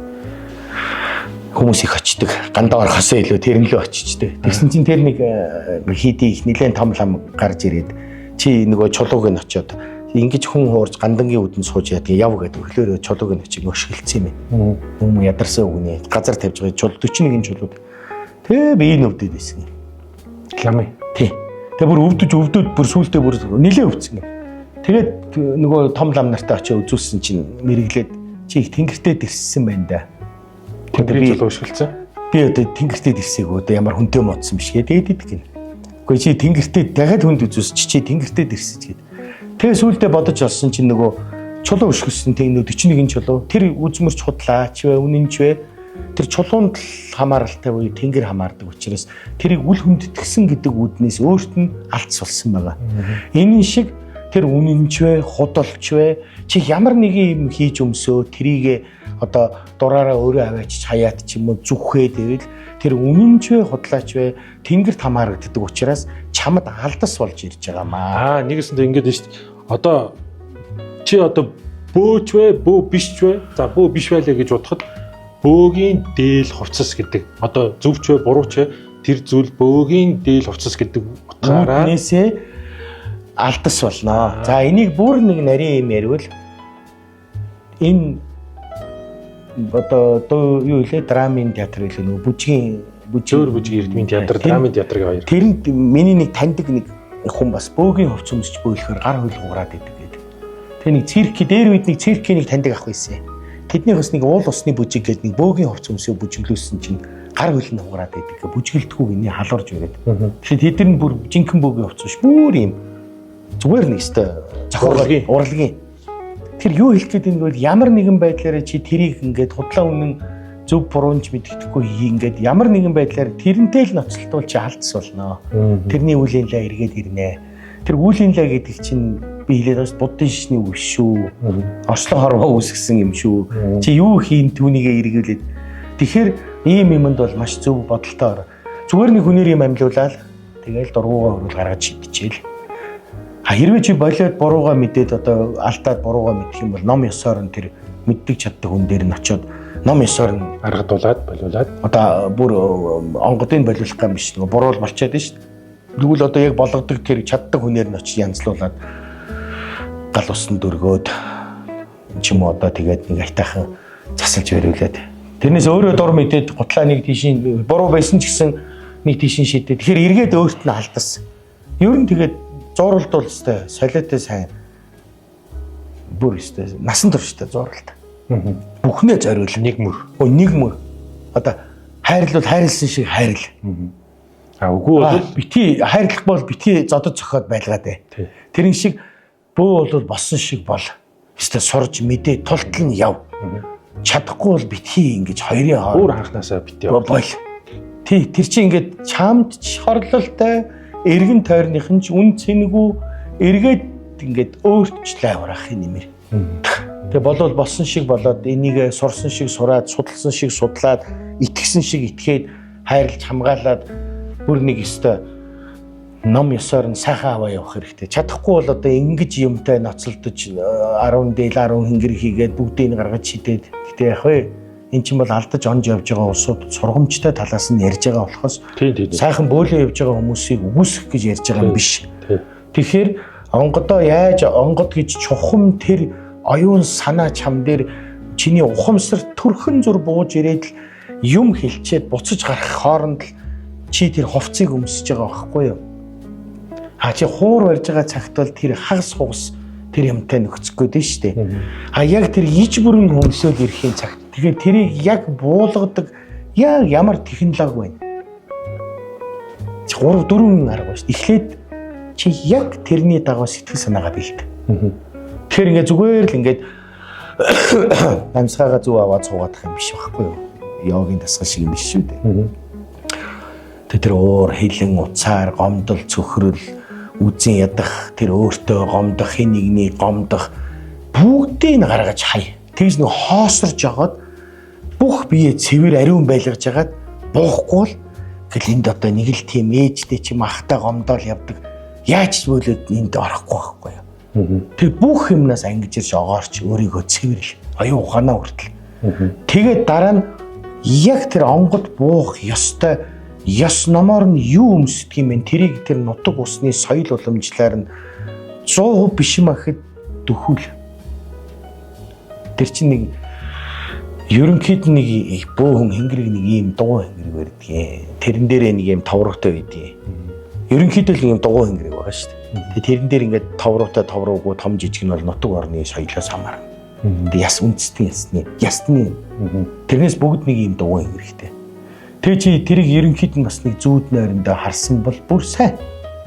Гэх мэтчлээ ингээд яг тэр ном ёсоор нь бэлдэж агаад тэгээ тэр дууддаг яг тэр ном ёсныхын цагт нь буюу одоо яг хуучны ёсонд эмэгтэй хүн 7 бурхан, эрэгтэй хүн 7 бурхан од төгөхээр эмэгтэй хүн мичид 6 төгөхээр буюу шөнийн 11 цагт чи дуудана гэж байгаа. Бүх юма битүүлж хааж яагаад. Одоо бүх юма хааж битүүлэх нь шүү дээ. Тэгээд дуу чимээ огтхон гаргахгүй. Ямар ч одоо гэрэллаа зул байх ёсгүй гэж байгаа. За зул барьдаг байж болох юм. Тасарангууд. За ингээд чи тэр юма дуудаад үз. Тэгийн тулд тэр ёсдаг гэдэг юм чинь үсэлтэй. Тэгээ өөрөө зохиогоод хийгээд ийн зүйл дэг ёсоор яах юм? Одоо тэгвэл цагаан сарын уламжлалт ёс хэрэггүй эн чин орчин цаг руу шилждэг ингээд ууц тавихаа болоод золох шаардлагагүй гар барилцаад чи одоо юм хөгжөөд ах заавал ингэж хазраа маань нийлүүлэх хэрэгтэй байна уу гэд гар барьчихъя л да. Болохгүй. Эн чинь нөгөө л уламжлал ёсдаг. Тэгэхээр одоо жишээ нь чи үр улмаа үлдээн энэ юм хойноо үлдээнэ гэж байгаа бол оров тойвоор арцны үндсээр хийнэ. Хойноо үлдээхгүй би одоо юу гэдгийг хин өөрөө дараагийн улирах эзнээ сонгоно гэж байгаа бол тэр онгод сонгоно гэж бол аян нэргсэн модоор хийнэ.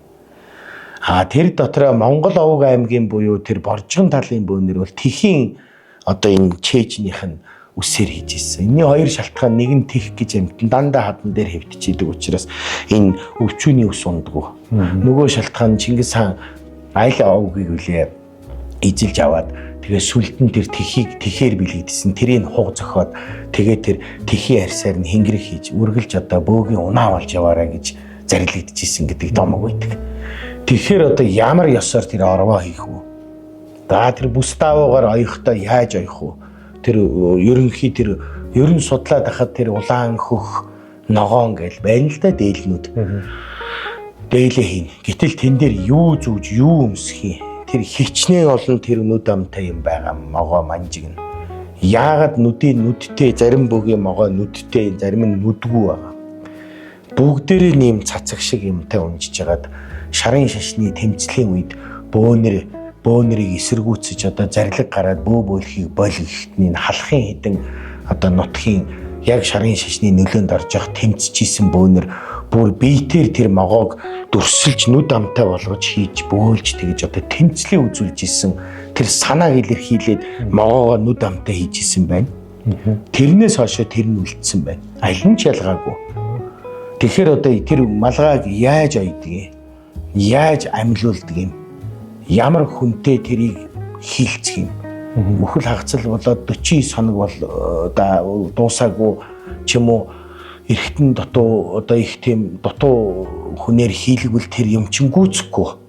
Хоёрт нь хийлгсэн хүндээ яаж одоо үн ханьш тохирохгүй зүгээр нөгөө их тийм том юм хийж өгсөн гэд агтмаар амбан шар өхөр та энэ насны минь юм гэд тэгж голыг харлуулахгүйгээр өгдөг ёс байна.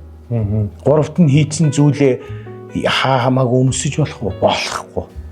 Одоо зарим бүр энэ Баруун аймгийн бүр энэ цаашаа нутгийн бөөнөр гэрээсээ гаргадгүйг нь зарим нь гэрээсээ гаргахын тулд одоо тэр Монгол гэрээ өн байгаа ч тийм 3 өнийг суглана.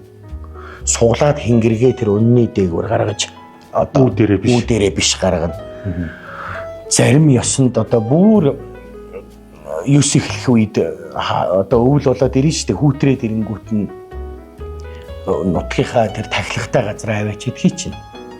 Тэгээд хавар лус ичээнээсээ тавигдахаар дээл хувцас авчирж ирээд өвөлдөө явган бөөлнө. Тэгэхээр нутгийн янз янзын зан заншил байна. Энийг судалж мэдээд үзэх хэрэгтэй. Их тийм том судалгаа бас байхгүй байна. Ерөнхийдөө нөгөө социализмын үед байсан учраас хэдэн эрдэмтэд судлахдаа тэр тухайн бөө нутаг орны заншлын судалсан болохоос тэр нарийн юм бас судлахдаггүй байхгүй. Яг өнөөдрийн хувьд энэ бөөнөрийн өмсөх хувцас зан заншлыг судлах гэдэг бол маш их цаг хугацаа хэрэгтэй юм байна. Тэгэхээр энэ болгоныг урт хугацаанд бид нэр нийлээд нэгдээд сурах хэрэгтэй, судлана. Ганц бий биш. Тэгэхээр энэ хувцас тэгэл гэр онгож юу хэлж байгаа юм? Хээрийн онго гэж юу хэлж байгаа юм? Чи бөө болоод хамгийн түрүүнд гэр онго тахдаг болно. 3 жил гэр онго тахиад 3 дахь жилээсээ хээрийн онго тахина. За тэрийг намар цагаална гэж юу хэлж байгаа? Хавар цайлна гэж юу хэлж байгаа? Энэ мэтлээ эхлээд бөөгийнхөө энэ дэг ёсыг маш сайн сурах хэрэгтэй. Тэгээд дараа нь тэр одоо төрийн тахилга, тайллага хитэтсэн юм ярмаар байна.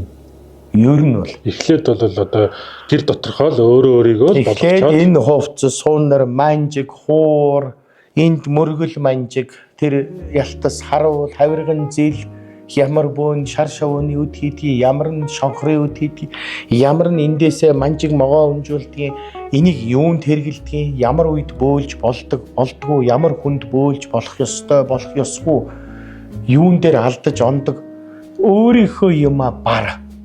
Дараа нь за тэгээд одоо 20-30 жил болоо тэр одоо гайхалтай болвол тэр төр тахилга, зан үйл, уул, ус одоо тэр том хайрхныг тахих, тайлах дараагийн сэдв. Юу ч мэдэхгүй хүн болоод ганц 2 жил болоод тэр том хайрхны доор гал усасаагаал 9 бусын юм түлээл тэг эргээд өөрөө хорлогдоод тэрэндээ ороогдоод насны өвчин болж шít. Тэгээ чадж байгаа хүн байгаа. Тэгтэл ингээд миний хэлж байгаа нь би бол ийм бодолтой. Ном ёсоор нь юмыг яаралгүй аагаас нь бэвэгээд үзээ. Тэгээ чи зүгээр ёс заншлаар нь явжээ. Аянда чиний явж байгаа зам зөв бол хүссэн хүсээгүй чамд тэр эрдэм чадал хүч юу болгон чинь ирнэ. Тэрний өмнөөс яарч одоо тэр олон шав олон одоо хүн таних гэж юм уу эсвэл сүр хүчийг үзүүлэх гэж хэрэггүй. Эргээд өөртөө ямар их лайланчиг хураагаад хожимын өдөр тэрийгээ яаж төлөх юм? Чи төлөөд барахгүй шүү дээ. Чи хүнээс нэг хэдэн төгрөг авна тэгэл тэрийгээ чи идээд уучиж болно. Маргааш нь чи тэр хүний сэтгэлийн өрөнд орсон. Насан туршдаа чи өртөө явна шүү дээ. Тэр чамайг таарах болгондоо энэ дээр очиж исэн энэ өстө худлаа нөхөр шүү. Бийсэн ч айдаг. Надад бас тийж гомцсон хүн байдаг л байлгүй. Тэгэхээр ийм аюултай учраас нэмийг өстө айгүй сайн дэг дисээр нь зөвөр нь сурахын тулд эхлээд ерөнхий бөө мөргөлийн тэр язгуурын бөө мөргөлийн утга санаа Монгол бөө мөргөлийн тэр соёл уламжил зан заншил тэр түүхэнд ямар байсныг эхлээд уншихаар ерөнхий нэг ойлголт авна. Одоо тэр бүрүүгай, далаагай, эрдэмтэй хүмүүсийн одоо бидэнд л үлдээсэн гарын авлага шүү дээ. Биднээс өмнө л одоо бөө гэж бид мэдэхгүй байхад л тэд мэдчихсэн учраас тэгэхээр тэр мундаг одоо Сүхбаатгай гэж юм. Тэр мундаг хүмүүсийнхаа хоёрт нь одоо тэр өөртөө ажил, гуравт нь болж өгвөл жоохон нөгөө олонний хөлөөс жоохон тасарч үз. Айл амьтнаас зайдуу алга ирээнээс холдоо гэдэг чинь нүү гэж байгаа юм биш, хөдөө яв гэж байгаа юм биш. Ер нь өөрийгөө жаахан юм тусгаар л хэрэгтэй хэрэггүй хүмүүстэй уулзаад дими юмар битгий яваал гэж. Тэгж одоо нөгөө өөрийгөө нилээн ингэж бэлдэж тэг хоорондоо одоо ажиллаа хийвэл хийн л үз, гэр орондоо хийх ёстойгоо хийн үз. Тэгээ тэр хуураа маш сайн өдөр татдаг үе гэж байна шүү дээ. Одоо бүр одоо будын шашаа орж ирээд Монгол бөө буюу Монгол шарын бөө өснөөс хойш нөгөө 9 буюу 99 гээд 9 29 19 тэр чинь нөгөө шарын бөөд өдөр гаргаж өгсөн байхгүй юу? Монгол харын бөөд чинь өдөр судар зурхай тоолол байхгүй шүү дээ. Тэр чинь эртний жинхэнэ нөгөө уугуул язгуурын бөөнөрт ганцхан шөнөл бөөлнө. Тэр ямар ч үед ховцсон хүмүүсээ тэгэл од харж байгаа л за болчихлоо гэж. Тэнгэрлөө од хараад цагийн байдлыг ажиглана шүү дээ. Тэгэл одоо бөөлнө. Гэтэл одоо тэр ёс уламжлалыг бариад тэгээ тэр сүү цагаанд тэр сүү цацал өргөх ёс байна. Тэр өдөр болгон өргөснөрөө биш. Зөв өргөж сурна. За тэр галд одоо их юм өргөснөрөө биш. Зөв өргөж сурна. Овоонд очиод одоо чи заавал тийм урт торгыг бүгд өргөөд юу ч сайжрахгүй. Өргөх ёстой юм л өргөн. Гэхдээ чулуул өргөлдөө. Билийн чулууг оройд гэж юм байдаг үстэй. Билээс 3 чулуу аваад оройд тавиад тэгээ 3 тойроо тэр овоонд сүслэн залбирч тэр оюун санаатайгаа овоотой холбогдох л овоо мөргөл болохоос чи тэрэн дээр дааж давшгүй махшил чихэр боорцог асгаад яах юм? Яг зүгээр шувуу амтын шувуу идчих тийм юм тавьж болдог энэ дараа нь тэр баян хангаа эзэн идчихдэг л гэж байгаа. Тэгэхээр чи ямар нэг юм их өргөснөрөө ч юм уу нэмэр болохгүй. Чи зөв өргөх нь шүү дээ. Тэгэхээр чи ямар газрын овоон дээр очих вэ? Бөө хүн бол болж игвэл нөгөө өндөр уулын бие бинийгээ хардаг овоон дээр очдог.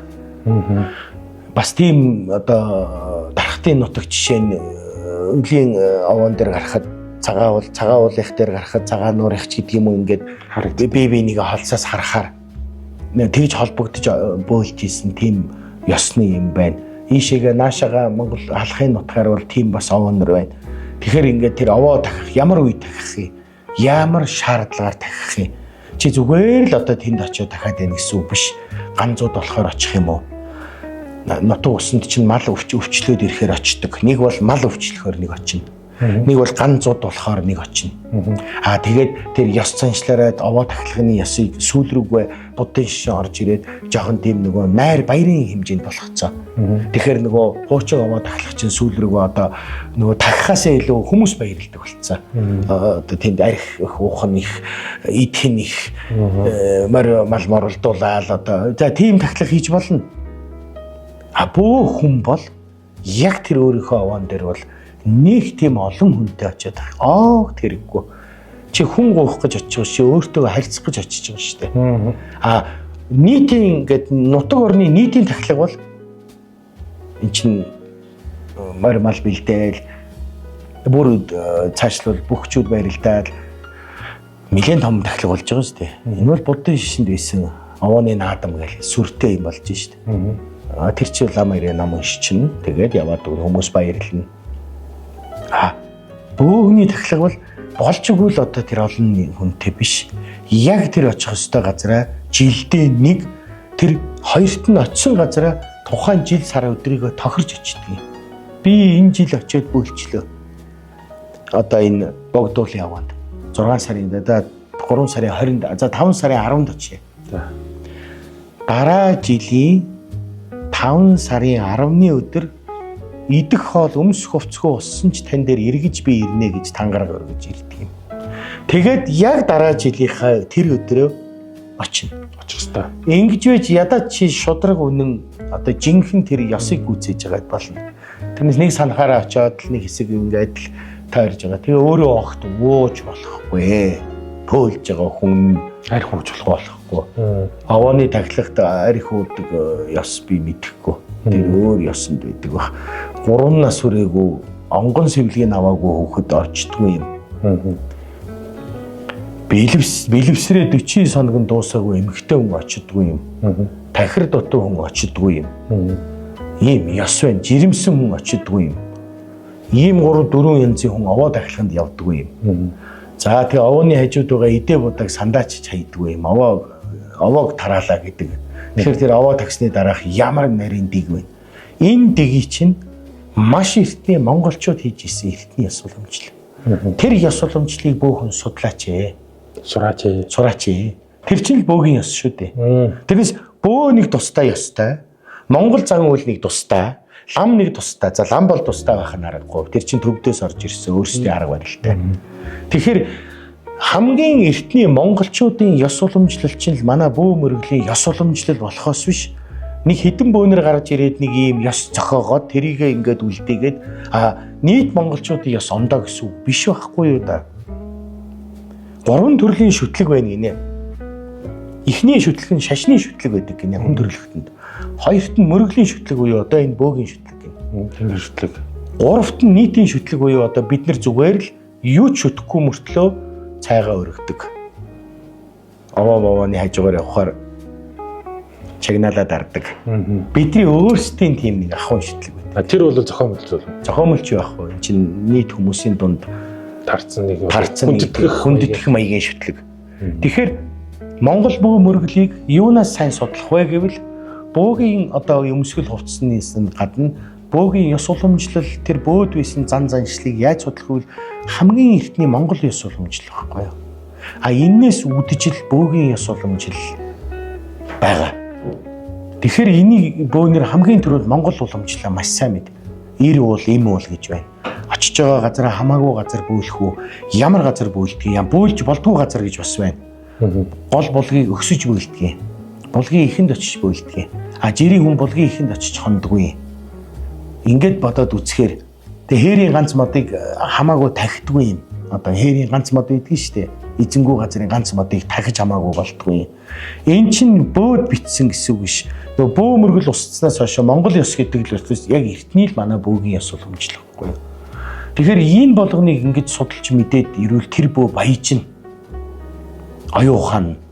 Тэр нөгөө оюун ухаан баялаг болж юм хойлохын хэрээр онгодынх нь чамд өгж байгаа өгөгдөл мэдээлэл нь өшөө нэмэгдэж байгаа байхгүй юу. Чи өөрийгөө улам л одоо хөгжүүлээл юм сураал сэтгэл санаа чинь маш гэгээлэг болоод баяжаал байвал чиний оюун санаанд яг таарсан тэр хэмжээний өгөгдлийг чамд өгнө. Чи ёстой нэг ахархан бодолтой, ёстой ойрын бодолтой яваад байвал чамд юм мэддэхгүй чи тэрэндээ л нервтэй л хүнээс очиод асуугаад байна. Тэгэхээр зарим хариулт бол чамд байгаа. Тэгэхээр иймэрхүү нийтээрээ ёс уламж би одоо их тодорхой товч ярьлаа. Энэ цаг их орд юм байна. Нийтээрээ энэ ёс уламжлал зан заншлыг аяйгуу сайн дагаж мөрдөж таглах болно. Зүгээр яг уу наадам маягийн юм хийж болно шүү дээ. Тэр чинь бол хүн баясчиж шүү дээ.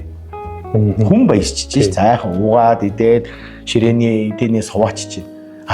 Би бол бөө хүн дээр. Чи үнэхээр бөө болоод тэр өвөө аавынхаа ч юм уу нутгийнхаа овоон дээр очих ч бол болж игэл нэг бараа болж байгаа ганц нэг хүнтэйгээ очиод эхлээ чи өөрөө тэрнтэйгээ яг хэлээ ойлголцоод тах. Яг эхлээд өөрөө оч. Дараа жил дахиад оч. Тэр чи тэр овоотойгоо өөрөө ойлголцдог болоод ирнэ дээ. За тэрний дараа бас нэг нутаг оронд ганцуд болоод ирэхийн цагт бороо орохгүй ч юм уу нэг жаахан нэг тиймэрхүү байгаад байвал очиод хэлийг ойлгодог болсон хүн чинь за нэг хур хайрлаарай энэ зун нэг хуртай байж мал хуу бити гарцтаасаа гэдэг үүднээс тактик гинэ. Тэгэхгүй зүгээр одоо манайхан чинь бол нэг овоо тахихчд юм уу энийг бол ерөөсөө ёстой нэг тийм уламжлал заавал хийх ёстой зүйл гээл нэг мэддэгч мэддүүч тэгэл хин нэг дагаал яваад тахилгатай овоо гэдэг амжицсан овоо байна өр удмаараа тахдаг мундаг тэрийг бол одоо ураг төрлөөрөө тахдаг босгосон овоо төр зас төрөөс тахдаг овоо тэр одоо эрдэм номтой өөрсдийн тэр чадал хүч онгоц сүнс нь байдаг овоо гэд ийм хид хідэн тахилгууд байна. Тэгээ тэр дотроос тэр ах トゥ ураг төрлөөрөө дахиад сурцсан улсууд бол тэрийг яг тэр маягаараа л тахина. Тэр хүмүүсийн ингээд 100 жилийн өмнө аав нь өвөө нэг овоо босгосон байгаа байхгүй юу. Тэгээ манайхан тахина гэдэг нь ямар учраас тэнд лус савдаг оршоод байгаа юм биш юм. Тэр ураг төрлийн оюун ухааныг нэгдмэл нэг болгож штэ. Нэгдмэл нэг. Жил болгон тэрэн дээрээ тэр ах トゥ аав маань энэ овоог босгосон. Бид нар ингээ үе удам дахиж энэ овоог шүтчихээн гэдэг чинь цаад утгаараа нэгдүүлэх оюун санааг нь бэлдэж өгчөөд өнгөрчихөж байгаа байхгүй юу? Одоо хойж ирээдүй уур удамтайгаа бөөнөрөө хамтдаа бие бинийгээ таньж мэддэг болоорой. Эн чинь Монгол ухаан байна шүү дээ. Тэрнээс тэнд нэг сүнс байгаа. Тэрийг та нар будаа цагаа өгөхгүй бол балраад байгаа шүү гэдэг биш шүү дээ. Дараагийнх нь эхнийх нь тийм. Манай өвөө энэ овоог босгосон нутгийн да. Бид нар жил болгоо энэ нутагтаа овоог ингээд лам авчирж ирээ тагуулдаг. Яг бол лам ирээл ном уншина. Гэтэл цаад санаа нь Монгол хүний оюун ухаан юу хэлж ийн гэвэл надаас хойш энэ үр хүүхдүүд нь тарж бутраахгүй тулд яаж эднийг цуглуулах вэ? Сүсэг бишрлэр нь нэг л удаа цуглуулъя гэж шүү дээ. Тэхийн тулд нэг овоо босгоод за одоо юу гөрөөчин гэдэг овгүй л жишээ нь. За манай гөрөөчин овгийн миний одоо бид нар зургуулаа. Миний энэ 6 ах トゥ угийн үр хүүхдүүд надаас хойш энэ овоог жил болгон тахих шүү гэд заагаад нөгөө хэд чи ажил амьдрал ямаагүй нэгэл одоо баян сайхан болгодог гэл очиод байгаа боловч эцсийн мөчид тэнд нэг ураг төрлийг нэгтгэж байгаа санаа юм байхгүй юу. Тэр овооны шалтгаанаас л тэр овоог тахихын тулд нөгөө ах トゥ тарж бутрахгүй жил болгоо уулзаж хүү хай сайхан байна. Муудалцахгүй сайхан байна. Тэр цаад утга нь монголчууд ураг төрөл хагарч бутрахгүй үндэс угсаа тарж бутраахгүй тулд тахилга хийж исэн байгаа. Тэрнээс тэр лус савдаг нь тэндээс хашгичаад байгаа юм биш ээ. За хоёрдугаар тахилгатай газар гэж байгаа. Тусдаа бүр тахидаг. Тэрийг төр засаг дээр үе одоо цэргийн ёсоор буюу төрийн хэмжээнд тахиж исэн. Тэгэхгүй бол одоо аюулын байдаг гэдэг. За гуравт нь одоо бас тийм айхтар лам бөөмө очиж тахидаг газар байна. Бүр юм цаанаасаа тийм уулсан. Хинж одоо тэнд овоо босгоочгүй байхад догшин хайрхан. Тэгэнгүү тэрэн дээр одоо харагдаж овоо босгоод бүр ихний нүүдэлчдийн ихний гарлыг судлахаар одоо жишээ нь зарим чулуу овоо бол нүүдэлчдийн хилийн хязгаарыг тогтоож исэн зүйл байхгүй юу? Энээс цааш явахгүй. Ерөөсөө л тэр бүр ихнийхийг ярил л да. Нүүдэлж явж байгаад энд овоо босгочлооч чулуугаар. Энэ бол юу вэ? Бидний хязгаар. Хил хязгаараа тогтоогоод яваад нь шүү дээ. Энэ. Тэгэхээр овоо дотроо ийм болов. Сагалгар модонд шанх гэж юм байна. Тэр нөгөө модон онгон тахдаг овоо. Баруун аймагуудаар айгүй их ийм мод босгоцсон. Дотор нь хадууны толгой хийцэн. За тэр овоог бол дээр үед морины өсвөл өргөж ийсэн. Хадаг тавьдаг ёс чинь төвдөөс орж ирсэн. Овоонд хадаг тавьдаг байсан. Монголчууд үс тавьдаг байсан. Адууны ус. Унжава морины өснөөсөө таслаад уйдаг байсан. Тэгээд сайхан адуу хурдан адууга буюу их хурдан адууга тэнд аваачиж онголдог. Одоо энэ уламжлал Баруун аймгийн зарим нутгуудаар байна. Та тэрийг тэгээ тахдаг ёс байна. Яагаад тахиж юм? Тэр дошхон эзэнтэй хайрхны лус савдах тэнд очиод оршчих юм бол тэнд очиод ууж идэх ч юм уу тэнд ямар нэг юм болоод ирвэл энд нэг эзэн байна. Энийг тахигээд номтой хүн өрж авчирж ирээд нутаг орноороо нийлгэж байгаа тэр уулыг аргадуулна. Тэгээ тухайн жилд сайхан болно. За овоо тахих ёс нь юунаас үүсэлтэй гэж байгаа. Янз бүрийн судалгаа байдаг. Гэтэ энэ бол бүр яг түүхчдч вэ эртний судалгаанаас өмнөх судалгааг нь би хэлье. Би бол эрдэмтэн хүн биш. Одоо арай өөр нүдээр харж байгаа. Тухайн оронд нутаг усанд нүүдэлчнээс буюу нүүдэлчин амьдралаас л үүсэлтэй байхгүй юу? Овоо. Ган зуд болоод одоо мал хуй буюу хамгийн нүүдэлчтэй хамгийн том амь зуулгын асуудалтай байгалийн гамшиг тулгархад л тэрийг л тахиж байгаа хэлбэр харагдаж байгаа хэлбэр. Тэр хайрхны лус савдаг булаг шанд энэ жилдээ булаг битгий ширгээсэ эх жилдээ зуд турхан бүү болоосоо гэж нүүдлийн аж ахуйн байдлаасаа болж дахиад энэ нь сүүл рүүгээ хувийн буюу одоо ингээд хувьсэлд ороод бидний одоо хүсэл сэтгэлийг гүйцэлдүүлэхийн тулд одоо бид нэр зүгээр сайхан болж иж гүйж очиод юм гойдаг болсон. Зөв энэ мэдээж. Гэхдээ эртнийхэн тэгэхээр хэд хэдэн янз вэ? Нэг нь анхных нь бол юу байсан бэ? Хилийн хэмжээс хил хязгаар тогтоох гэж байсан. За тэр үедээ хөл овоо гэж юм бүтээсэн байгаа. Буддын шишээ орж ирээд зарим уул 3 овоо байдаг. За хөл овоо, тарих, зүрх овоо, тарих овоо гэж байна. Одоо хувааж штэ. Эхний жил хөл овоонд нь очиж мөргөнө. Хөл нь хаана? Хамгийн бэлдээ. Нэг овоо босгоцсон. Хоёр дахь жил зүрх буюу донд нь. Гурав дахь жил тарих ороод ирнэ. Тарих овоо. За ийм уламжлал бас гарч ирсэн байна. Энэ нь хизэнээс гинэ? Энэ сүүлд гарч ирсэн. Буддын шашны одоо шарын шишний хөл овоо гэж юм гарч ирээд ийм нарийн утга зүйтэй ийм тэр за тэгвэл бүр маш эртний овоог би бас тайлбарлая. Аранга буюу бөөгийн дардс гэж дараа гэж байдгийг. За бөөгийн дараа гэдэг юм маань бол тэр тухайн бөөх хүнийг өнгөрөхт нь үр удам үндэс нахаа одоо үр удам залгахгүй энэ хүн энтэйгээ дуусна гэж ивэл хувцас сунартай тэр чихт нь газарт оршуулад хонин чулуугаар дардгийг. Тэгээд дараад овоо болгоод тэрийг онголж жил болгон ирсэн хүн болгон цагаан сүү өргөж тагтдаг. Тэрийг бөөгийн дараа буюу бас нэг төрлийн сүүлдээ одоо бид нэр овоо гэдэг нэртэй болсон. Тэгээд энэ бол бөөгийн дараа л юм биш. Дараа. За ийм олон янз зарим газар ингээд чулуу уулцсан байдаг. Тэр бол овоо биш ээ. Тэр бол дараа. Тэр үедээ нутаг орондоо муу ямиг ингээд дардаг ёс байна. Одоо энэ нутагт хошуунда ганцуд болоод өстө 3 жил бороо орсонгүй гэвэл энэ нутагт гай барцад муу юм нүрэлчжээ. Одоо ингээ сайн лам нар ч юм уу бөө авчирж ирж байгаа тэр хамаг муу муухай ямиг нэг газар дараа тэгээд тэр том чулуугаар дардаг.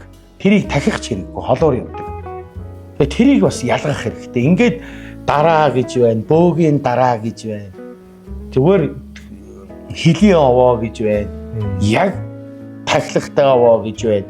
Тэгээ энэ олон овооны учир шалтгааныг мэдж вэж, ер нь таньж вэж, яг өөрийнхөө тэр очих ёстой газартаа очихгүй бол нөгөө танихгүй газрын бурхнаас өөрийн нутгийн чөтгөр дээр гэдэг үг чинь тэгж үссэн. Юу гэвэл зарим газар юм битгий өргөөдөө хорлогддгийн гэдэг чинь тэр овооны эзэн хорлоод байгаа юм биш чи дараатай газар буюу өргөөд идэг. Яг тахих ёсгүй газрын нөгөө үзэгдэх байдлаас нь овоо гэж мэдэж ойлгоод очоод бөөлөөд ч юм уу юм өргөхөөр дараалчаад байна шүү дээ юм. Тэгэхээр энэ бүх шалтгаанаа таньж мэдэж яагаад юм хийх хэрэгтэй. Хамаа намаагүй овоосон чулуун дээр очиод бас юм өргөөд ингээл тойрж ингээл яваад ах хэрэггүй юм тий. Зүгээр өнгөрчих хэрэгтэй. Ер нь тэгээд тэр мэдгүйсэн дээр тэгээд юм би одоо нэг ёсыг бүр буруутгах юм чагнаалтах. Танаа гэрийн гадаа ингээд би зөрөгтэй чамайг унтчих чинь хашгичаад байвал яах вэ? Хоёр арилчаа явуул чи цочинд. Тэр нэг юм мухар сүсгнээсээ салах хэрэгтэй. Ингээд овооны хажуугаар явахдаа энэ жолооч нар чагнаалтдаг. Тийм байхгүй. Чи зүгээр нойрмолохгүй машинаас сайн барих хэрэгтэй. Тэрнээс тэр шаардлагагүй шүү дээ. Хоёрт нь тэр овоон дээр одоо өрүүл, таяга, сэтэрхий, бурхнаа, овоо бол хогийн цэг биш юм аа. Тэр чинь чулуугаараа байх хэрэгтэй. Чи өргөмөр бол будаа өргөлдөө. Тэгэл очиод харахаар амар нүд талтгнал юм байдаг. Тэгэл морины толгой, өхрийн толгой, тэгэл таяг, үлгий одоо юу юм одоо нөгөө чи нөгөө ингээл ойлгоцсон байхгүй юу? Ямар нэгэн хэрэглэгдэхүүнээс гарч дараагийн эзэн гарч ирсэн бурхны ч юм уу янз бүрийн имийг хаяа ихээр хогийн савд хаягаар сэтгэл дэйгүй юмгүй. Тэгэхээр тэрийг хаана байлгаж болохгүй хамгийн ойрхон хоёр газар нэг нь гандан нэг нь овоо. Ягаад гэвэл тэр овоо хүн очиод тэрийг хизээж авахгүй. Тэгэхээр хаяхаас хайрын санал энэ мухар сүсгээ. Хэрвээ бурхан имтэрсэн байвал овоонд битгий тавиач. Тэр чин овоо чи ерөөс хогийн цэг биш байхгүй. За тэр хадаг торог өргөж болголоо л яах вэ? Ямар амьд мод боогоод байгаа биш. Ингээд нэг шон татаад өргөж болно шүү дээ. Тэгвэл тэн дээрээ тийм одоо аваарт орчоод өрүүлээ ямар хэрэгээр өргөж байгаа юм бэ? Тэгвэл өрөөл, таяг, маяг, гипс, мипс байхгүй юм байхгүй газрууд биш. Тэг айгүй мундаг энэ манай зарим бөөнөр энийг цэвэрлээд одоо бүр нэр усын мэдэхгүй нэг бөө залуу бол маш их цэвэрлэж явсан. Тэр чи ямар ачтай буянтай хүн бэ? Тэр хүнд өгөгдлөө шүү дээ. Мэдчихин тэр хүн. Яс уламжлаа мэдчихин шүү дээ. Энэ ингэж байдаг юм аа. Дараагийн хүнд нь цэгтэй байдаг. Тэгэхээр энэ мэдчлээ ингээд чи овоон дээр очиод 10 будаа аваад шуу ядад толшноо. Асуу бариад оч. Нэг иймэрхүү байдлаас л овоон дээр очиж мөргөх ёс уламжлал байна. Тэгээ эртний нөгөө бэлгийн чулууг овоон дээр чинь бүрийд очтгүй. Үнгэн харанхуу нохоог үдлийн цаг бүрий гэсэн 3 цагт очтгүй. Үүр шөнийн заагаар очтгүй. Нар дээр хөөрөх буюу нар үдийн нарнаас өмнө очиж байгаа гэж байгаа заяа. Үдийн нар их богинохон гэж байгаа. Ер нь 11 цаг гэж байгаа. Нар их дээр уулын орой дээр хөөрсөн цагт гэж байгаа. Овоон дээр очино. Очихдоо бүсээ бүсэлж очино. Дээл хавцтайгаа. Зоригтой очих хэрэгтэй. Тэгээд одоо тэр овоо руугаа харахтаа нар зөв тойрж уул руугаа гараад буцаад одоо наашаага тэгээд овооны өгсөн замаараа буцаж буудгуу гэж байгаа. За зүгээ боруулж бууж ирдэг гэж байгаа. Би ч нэг овоо мовоо руу харж лээсэн. Тэгээд өөр зам байхгүй юм чи яах. Буцаал тэр зам. Одоо харин ийм л болчоод байна. Үнэхээр л би бөө ярмааргүй гэдэг чинь цаг үе өөрчлөгдөд. Тэгэхээр ингээд овоон дээр очиод тэр овоон дээрээ өргөж байгаа юм бэлгийн чулуунаас 3-ыг аваад хормоолж явдгийг. Тэгээ хормоотойгоо бариа дээшгээ гараад за тэгээ овоонд очих байгаа хүн яаж очдөг юм бэ гэсэн чинь машинтайгаа орой дээр нь гардгүй юм нэ. Хичнээн гарах боломжтой байсан ч гэсэн. Яадаг гэсэн чи их ядарч хөлсөн гар зүдэрч очихоор тэр хүний мөх юм хаягддаг гинэ. Тэхийн тулд одоо тэр чулуугаа аваад дээшгээ алхахдаг гэж байна. Тэгээд алхаад гүйж очиж одоо ядарч очихоор тэр хүний лайс алдаг гин. Тэгээ одоо хүн зорж очиж байгааг шинж гэж шин. Золгох гэж байгаа бол за тэгээ буугаад овоогоо 3 чулууга тавиад сан угуулна. Сан буюу арцуугуулна. Тодорхой хэмжээний. Яагаад заавал утлаг угуулна. Тэр ламж вэ, бөөч вэ, альч нэг утлагаар. За тухайн утлагаа утаад тэгээ өргөх идэ будаага өргөөд тэгээ юмаа гуйчаад ингээд ийм энгийн зүйл шүү дээ. Тэгэхэд чи одоо заавал тэн дээр маах шөл юу юмсэн бусын юм аваач тэглээгээд чиний амьдралд өөрчлөлт орохгүй маа. Чи тэрийг аягүй сайн ойлгоо зарим хүмүүс. Одоо энэ мухар сүсгийн талаар маш сайн дэлгэрэнгүй тайлбарлаж ярихгүй бол үс хумснаас ахуулаад өдөр судар заагаад өгцөн. Ерөөсө хог шороогоо хүртэл хаана хайдгүй гэдгээ өдөр судраар харцсан. Яагаад ер нь монголчууд хумсаа авах гал зурхаа араалах юм л шүү дээ. Нөгөө хорглон дэнтэй байх үедээ нөгөө хайчаар хумс авах гэж байгаа хүүхдийнхээ гарыг аваад тэг хэрүүл болоод бөө юм болдог гэж. Тэнгүүд нөгөө монгол ёс чинь нөгөө тэрийг нөгөө бэлэг тал руу нь хөгжүүлээд шүн хумсаа авахаар хэрүүл гардаг гэдэг үгийг үүсгэсэн байгаа. Үүндээ ингээд үнэн шүн хумсаа аваад хэрүүл гарахгүй л дээ. Хумсыг нэг л хумсны талаар би нэг сони юм хэлээ. Айлын гэрт хумс авч болдгүй. Хар илгийн хүн танаа дээрээ хумс авал танаа буйны ам хаагддаг. За. Тэгээд тийм учраас хумсаа хаяхта ёс байна. Тэр чинь ингэдэг ёс байсан гэж байгаа. Тэхийн ивэр тэнгэр тэмэн сүл газарт хүрэх цагт чамааг би ирж авъя гэд газарт болдог гэж байгаа. Тэр нь ямар ч ёс заншил сүнслэг юм байхгүй. Зүгээр л үхэр идчихдэг өвстэй зүг. Тэгээ үхрийн ходоодноос хүний өмс чи ингээд зогтцсон гарч ирдэг байхгүй. Тэрийг л зайлуул нөгөө хайрлах үүднээс Монгол уламжлалыг чинь тэгж дэлгэрүүлж тийм үг хэлтэй одоо итгэл үнэмшлэр нь тэгээд шов нөгөө сэвэ бити хаяараа гэдэг дээ. Шов өрөндөө аваад хийчтэй их зовдсон шүү чи гээд тэр хүн зовдөг биш нөгөө шовны хөлөнд орооцолтчдаг юм байна. Бүр би яг тийм зураг үзчихсэн. Тэгээд хүний өсний сэв чинь шовны хөлөнд орооцолтохороо тасалчдаг юм байна. Хөлийг нь. Тийм. Тэгээд тэрийг мэддэг учраас яаж энэ олон хүмүүст аргыг заах вэ гингүүтээ чи өсний сэвэ бөөрн хилээд хаяа шов өрөндөө ичвэл чи их зовдсон шүү гингүүд нөгөө итгэл үнэмшилтэй хүмүүс чи айгаад энэ мэтлийг Монгол уламжил гэдэг бол ийм гоё бэлэг оюун ухаанаар биднэрт ингэ зааж исэн болохоос цаана ямар нэгэн чи ухаж чадах гэсэн процесс байхгүй. Хаалга бити алдлаа. Үүс бүтдгүй. Зүгээр ёс суртахууны хувьд зааж исэн байгаа. Насны хажуу 70 мэрдгүй. Муухай хамгийн муухай. Юу гэвэл одоо үлвэрч өгч байгаа хүний шинж хийж байгаа. Шагаа мах иддэггүй ингэнэ.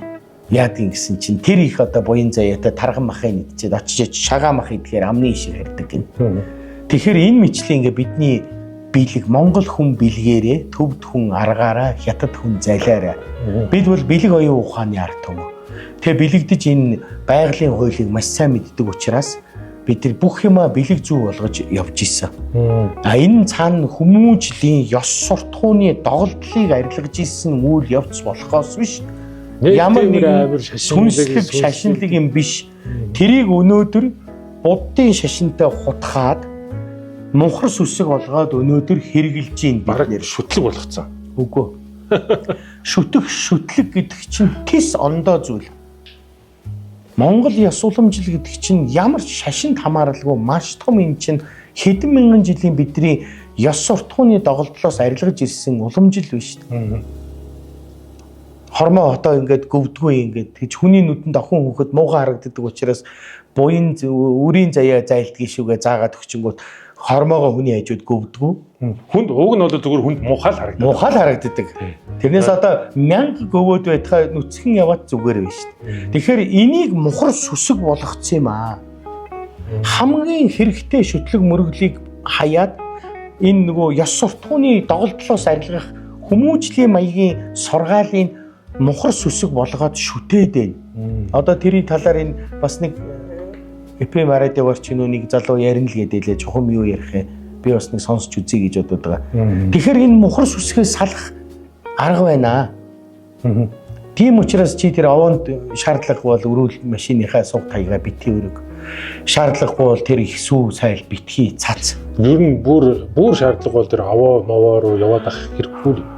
Одоо тий шаардлагагүй, зориггүй бол юунд очих юм бэ? Чи заавал чи үнэхээр шүтлэгтэй, итгэл үнэмшилтэй одоо өөртөө бүр тэр хэрэгцээтэй гэж бодож байгаа бол очил доо. Энэ мэтлээ ингээд биднэрт ингээд надад ингээд дурдж ярихаар судалж мэдснээр зөндөө зүйл байна. Тэр тавгийн эдэг хүртэл тэр гэрийн онго тэр дотор нь хийцэн байдаг. Учраас тэрийг хөндлөж ингэж ясалж исэн гэж байгаа. Тэгэхээр ингээд бидний энэ нүүдэлчин монголчуудын өөрсдийнх нь соёл уламжлал нь өөрсдөө маш том хүмүүжлийн соёл байсан байна. Тэр хүмүүжлийн соёлыг судар номон дээр багтааж авч яваад чадахгүй учраас яаж зарим сургаал номлолоор зааж исэн байна. Ам дамжих байдлаа. Ам дамжих. За тэр сургаал номлол нь бол бэлэг оюун ухааны буюу итгэл үнэмшлэр. Энэ нь сүулдэ ингээд шашин янз янзын энтэй нухацж холилцоор хагаад юу болсон? Мухар сүсэг болцсон.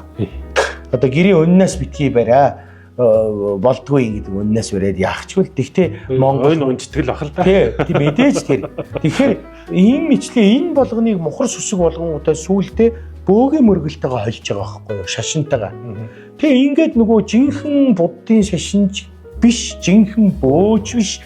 Ингээд бүр хоорондоо бүгд ингээд холилдоод юун мэддэхгүй болцсон. Тэр лам одоо бөөж шиг гал ус дахиад хараал өрөөл хариулдаг ч шиг бөөн лам шиг хичнээн том том ирэх зүтсэн баг ном майн уншаад яаж явдаг чиг шиг ингээд одоо бүр ямар болгоно мэддэхгүй ингээд хоорондоо холилдсон.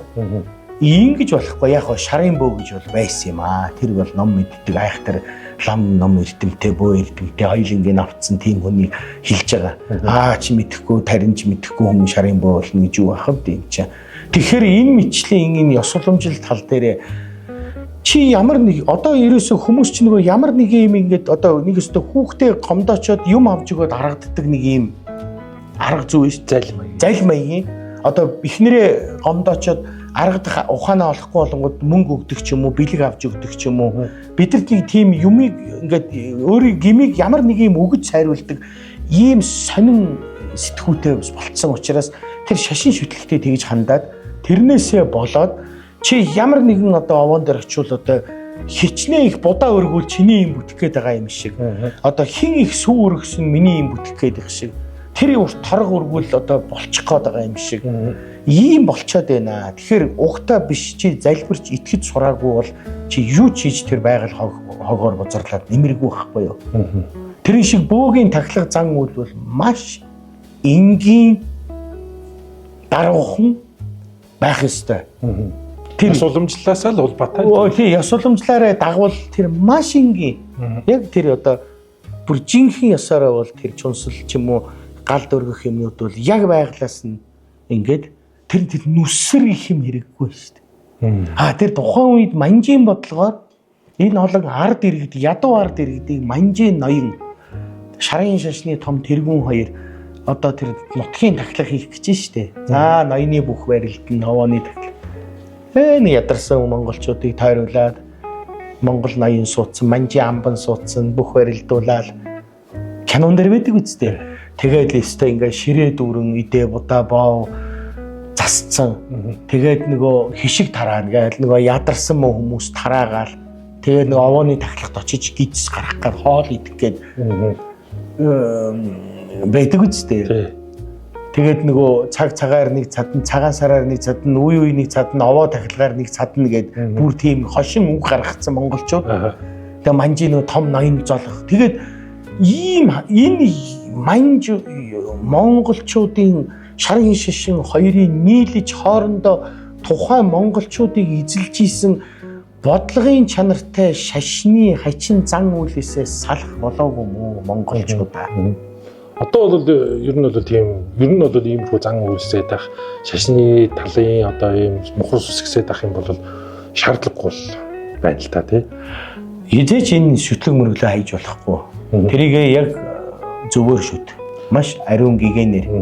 Би хэлээд чи нүсэр юм чирж явж нүсэр юм өргснөөрөө болохгүй. Тухайн үед яагаад нүсэр юм өргөдөг байсан бэ гэвэл тэр бодлогын чанартай. Тэр олон нэг хулшуу ноён тэр олон ядуу ард иргэдийг цуглуулж санаа бодлыг өөртөө эргүүлэхийн тулд одоо баг бууны суманд үхшгүй хүчит гэдэг шиг нэг кинонд юун дээр гардаг штэ.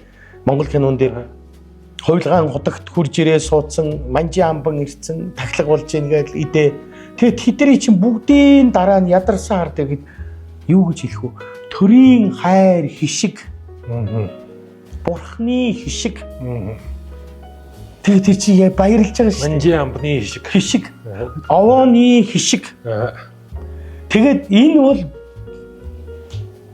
манж шар хоёр монголчуудын оюун санааг удирдах гэжсэн хамгийн ихний арга буюу шашин шүтлэг гидс ходоод хоёроор нь удирдах арга. Одоо ийм сонин тахлах цайлагнаас салах цаг өнгөрсөн. Мэрсэр хийж илээдэг юм байлээ. Хасаагүй л хийж байгаа л байна. Яахын тэр нэг зураг нь явж ирсэн шүү дээ. 99 шахуу өндөр боов засцсан. Тэр хичнээн айл өвчүү аваачаа тавьцсан. Галд өргөж байгаа гинэ. Чи ингэж тахлахын чинь бид нар эргээд нөгөө утгагүй төр засаг, утгагүй манжийн үеийн хогийн утгагүй юм руу орж шít. Хэрвээ чи очих ч байгаа бол нэг 10 будаа сүү хоёроо бариад оч. Арц 3-аа. Галд нь өргөж, сүүгээ өргөж будаага. Тэгээ чи залбиралтай жинхнээсээ тэр гүн залбиралд орох хэрэгтэй байхгүй юу? Тэр бөө ч юм уу лам ном уншаад эхлэхэд чи яг нүдэ хэнд суугаад л одоо ёстой яг тэр лам бөө шиг сэтгэл дотроо тэр тахилгыг хүлээж аваад тэгэл л өстой будаа сүгээ өстой яг сайхан өргөхөд тэр тахилга. Одоо утгаа алдлаа шүү дээ. хаасайгүй овоо босгоцсон. Тэгээд эртний уламжлалт ёсныхоо овоог сэргээж бөлгөж сэргээх хэрэгтэй. Миний овоо чиний овоо гэдэг ингээ өмчлөөд бараг бичиг газрын бичиг авцсан шахуу хаасайгүй овоо. Ер нь тэгээд овоог би тийм бэл газар босгохдаг гэж сонсоогүй. Замын хажуу мэжүүд овоо босгож ийн гэж ерөөсөө мэдэхгүй. Тэгээд хэлбэрчлээ нэг бортер чулуу авчирж ирж асгаад тэрийгээ тойрч суугаад тэн чинь уламжлалт чинь хаана байгаа. Тийм тий. Тэгвэл одоо орчин цагт ийм болцсон бол би чинь хашаандаа очиж овоогоо баярлуулж болно шүү дээ. Энд ирчт юм бэлээ гэд. Тий. Энэ миний овоо. Яагаад тэрийг уулын орой дээр байсан юм? Хамгийн өндөр цэг дээр тавьж байгаад хамгийн өндөр оргил руу харьцах гэж. Буюу тэнгэр газар ус гурвын огтлолцсон цэг буюу энергийн төв дээр яг тэр овоог босгож ирсэн байгаа орой дээр. Тэгэхэд хүн тэрэн дээр их гарахад маш их өндөр энерги хүний бие рүү шингэдэг. За тэгээд тэр энергийг авангууд эрэгтэй хүний хэмэр сэргэхээр эмэгтэй хүнийг зарим овоон дээр гарч болтгоо гэдэг нь хоёр шалтгаантай. Нэг нь маш их өндөр уулын орой дээр энергитэй газар овоо байвал сав хөрдөг.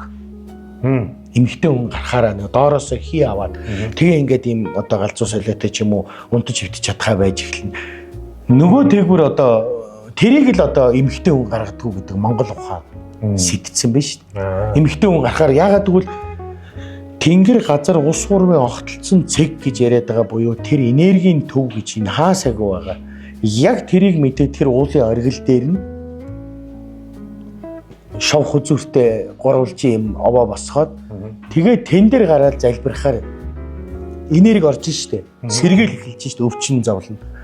Тийм өндөр энерги байна. Тэрэн дээр эмхтэй хүн очихоор зарим одоо тийм хүчтэй энергитэй газар эмхтэй хүн сав өрдөг.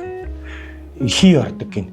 Тэгэл ингээд бачим тэрийг монголчууд эртнээс мэдээд энэ эмхтэй хүн гардгаа аваа гэд нэрлэлцэн. Тэр чинь зөв байхгүй юу? Төрийн тахилгатай дошхон одоо дайн тулааны буюу цэргийн их тахилгатай хайрхан дээр эмхтэй хүн гарч болохгүй. Тэр чинь нөгөө ямар шалтгаан нөгөө дорд үзэж байгаа юм биш. Цусан тахилга буюу тэр дээр үед сүлд тахихад маш их цус өргөж одоо янз бүрийн зүйлд буюу тэр зүрх мөрх өргөжсэн. Хүүхэд эмэгтэй хүн хоёр үзэж болтгүй гинэ. Нүд бузартдаг гэдэг улаан үздэггүй. Тэр яг тэрэн шиг Монгол ёсонд мал гаргаж яхад жирэмсэн эмэгтэй хүүхэд хоёр мал молохыг үзэж болтгүй шүү дээ. Тэр хүн нүдний заяа хайлна гэдэг байгаа бол тэр чинь тийм муу юм авцсан бодолтой кодлцсон хүн дараа нь тэрнийгээ төсөөлөөд өвчин ирдэг гинэ. Тэгэхээр Монгол ухаан гэж ийм мондог ухаан. Энэ бол бөөгийн оюун ухаан. Зүгээр ахугаас үүсэлтэй л ийм зүйлс. Тэгэхээр Монгол бөө мөргөл бол шашин биш. Энэ бол ёсон яг бидний өнөөдрийн амьдралаас урган гарч ирж байгаа бодит зүйлийг бид тэр арга 사амыг олоод дом ширэг болгоод байгалийн тэр зохиолгоотой бөө мөргөл гэж байгаа. Энийг хэн нэгэн зохиогоод байгаа юм биш. Тэгэхээр би тэрийг судалж мэдээд ямар нэгэн байдлаар уншиж судлаад ийм нандин нарийн байдаг бол энэ музейг байгуулъя гэж санаанд ийм музей байгуулсан. Тэгээ энийгээрээ юу хэлэх гээд байна гэвэл хүмүүст энэ соёл уламжлалыг түгээе. Тэрнээс над тэр цоол хэрэгэм юу гэдгийг тэр таглаг маглаг хийдэг ч юм уу олны оройд гарах ямар сонирхол алга. Ганцхан энэ соёл уламжлалыг бид алдаж болохгүй. За соёл уламжлал ёс заншлыг алдахаар чиний дотоод адгууснаас ялгадаг ёс суртахуун алдагдана. Тэгээд ирэхээр чи нөгөө Ахмад хүнтэй үе юм шиг харьцсан өр өвдөхөө болж эхэлж штэ. Ёс уламжил байхгүй гол руу шээчээ. Лус авдаг байдгүй юм чи. Нам одоо хөрөөд ямар хамаатай. Энэ хөгшүүн гэж юу яриад байгаа. Адилхан л ядарч штэ чи бослоо. Тэгвэл одоо өнөөдөр бидний тэр үндэстэн байх утга учир алдагдаж эхэлж байна. Бид энэ олон үндэстэн улсуудаас юугаараа ялгаатай байгаа соёл ёс уламжлал. Үгүй энэ дэлхийн ертөнцид байхгүй өвөрмөц зан заншилтай байна штэ. Тэр ээж аавыгаа мэддэг, мэдэрдэг их үрийн зөн тэрний нэг нь юу гэж аль ч улсад байдаг хүнийг Монголд байгаа. Ботгоогоолсон энгийг морин хуур тавлаад юу ячдаг ахуулцдаг үстэй. Үгүй ийм өвөрмөц ёс заншилтай эсхийг эрт амьдэрдэг ийм сонин ард түмнийг энэ ёс уламжлалын сонирхож ирээд байгаа штэ жуулчид чинь. Бид нар энийг л үзүүлэх ёстой байхгүй юу? Тий. Тэрнээс одоо өнөөдөр монголчуудаас юу үзэх юм бэ? Чин технологиороо дэлхийгээс дэндүү хоцорсон явж штэ бид нар. Үгүй яг үнэн биз дээ. Тэгэхээр энэ хүний дотроос урган гарч ирдэг тэр байгальтай холбогддог оюун мэдээлэл Монгол хүнд л ганцхан үлдчихэд байгаа юм байна. Бусд нь бүгд шашин шүтлэг гэдэг ийм л зохиомл юм руу орцсон юм байна. За энэ ард түмэн дээр очиход тэр нэг нүүж явдаг. Нүүж яваа гих дотор нь айгүй сонин хүүхэд нь өвдөхөд эмнэлгээс илүү давс гал руу шидэд хүүхдээ аргалчаад байна. Тэгэхээр эднийд нэг тийм байгальтай харьцдаг энерги оюун байна. Энийг чинь л ойлгож мэдхийн тулд ирээд гайхаад энэ гэр дотор зовж зүдэрч энэ шороо тоосон дунд бид нэрт ирж болчд ирж байна. Тэгэхээр бид нар энэ ёс уламжлаа сэргээгээд энийгээ л үзүүлж харуулдаг байна уу? Энэ сайхан өв уламжлаа таниулах хэрэгтэй. Энэ бол бидний хамгийн том соёл. Энд чинь өөр улсад ийм байх байхгүй үзье ч гэсэн. Тэгэхээр Монгол хүний ганцхан ялгаа нь энэ шашин шүтлэгтэй холилдоод эн чинь ингээд ёс уламжил биш шашин болчихж байгаа байхгүй. Тэгэд одоо цагаан сар тэмдэглэлт чинь шашны баяр юм уу монголчуудын баяр юм уу? Би энийг ерөөсөө мэддэг хүнээс нь асуумаар байгаа. Би ч гэсэн. Монголчуудын баяр байлгүй юм уу? Шарын шашны баяр юм уу? Монгол хүний баяр юм уу? Тэгээд тэгсэн мөртлөө энэ цагаан сар шашны хятадууд хам дэлхийн нийтээр бол хятадын баяр гэдгээр нэгддэг шүү. Мэддэг. Энэ ном уншиж насаараа эрдэмтэн болж цолыг авсан улсууд хариултыг өгөхгүй одоо би ямар тэр төр зэсгээс нь цолыг аваад сэтрийн зүйцсэн хүн байгаа биш. Юу хэлэх чинь гэвэл шашин шүтлэг төр засаг гэхээс илүү Монгол хүний тэр ахуй соёл уламжлалаар нь цагаан сарыг тэмдэглээ. Тэр ууц өвчүү боо шоунд ерөөсөө битгий анхаарал тавь. Ачаал бүгд нэг бит юу. Тэр мөр гаргах хэрэггүй. Би яг яадаг байсныг бүр яг энийг яриад дуусгая. За тэр настан мастан тогтдог байсан, одоо очичдаг байсан. Одоо н тоог нь өргөдөг байсан гэл байна. Яг эртний уламжлалаараа бол цагаан сараар одоо тэр өнтөө өвлжж гин явж гин хавартаа золголоо цаг тооны баяр нүүдэлчдийн баяр гэл айгүй олон янзын тайлбар. За бас нэг ийм юм байсан. Ах トゥ гэрээ нэгнийгээ эргээд ядарсан нэгнээ одоо мэдэх гэж очдөг тэр ёс байхгүй. Цагаан сараар одоо уулзахгүй байж байгаад уулзаад бүгдөө золголдоод нэг нь их ядруу явж байгаагаа мэдчихэндээ эргээд тэрэндээ тусалдаг байсан. Мал тастаж өгдөг байсан. Тийм ёс байсан байхгүй юу. За бид нар одоо ураг төрлөөрөө нэг 50 60 байлаа шүү дээ. Цагаан сараар уулзсан чинь эрдэнэ одоо нөгөө мө хингуач их зүдэрч яваа юм ба шүү дээ. Үр хүүхэд нь өвдөөд гээд бүгдөө очиод золгож тэгэнгүүтээ тэндээ нөгөө золгосон ч юм уу очсныхоо гэрт зовлон гараад ядруу амьдэрч ивэл тэр ах トゥ нэр нийлээд мал хуу тасалж тэгж одоо тусалдаг байсан. Ийм баяр байхгүй юу?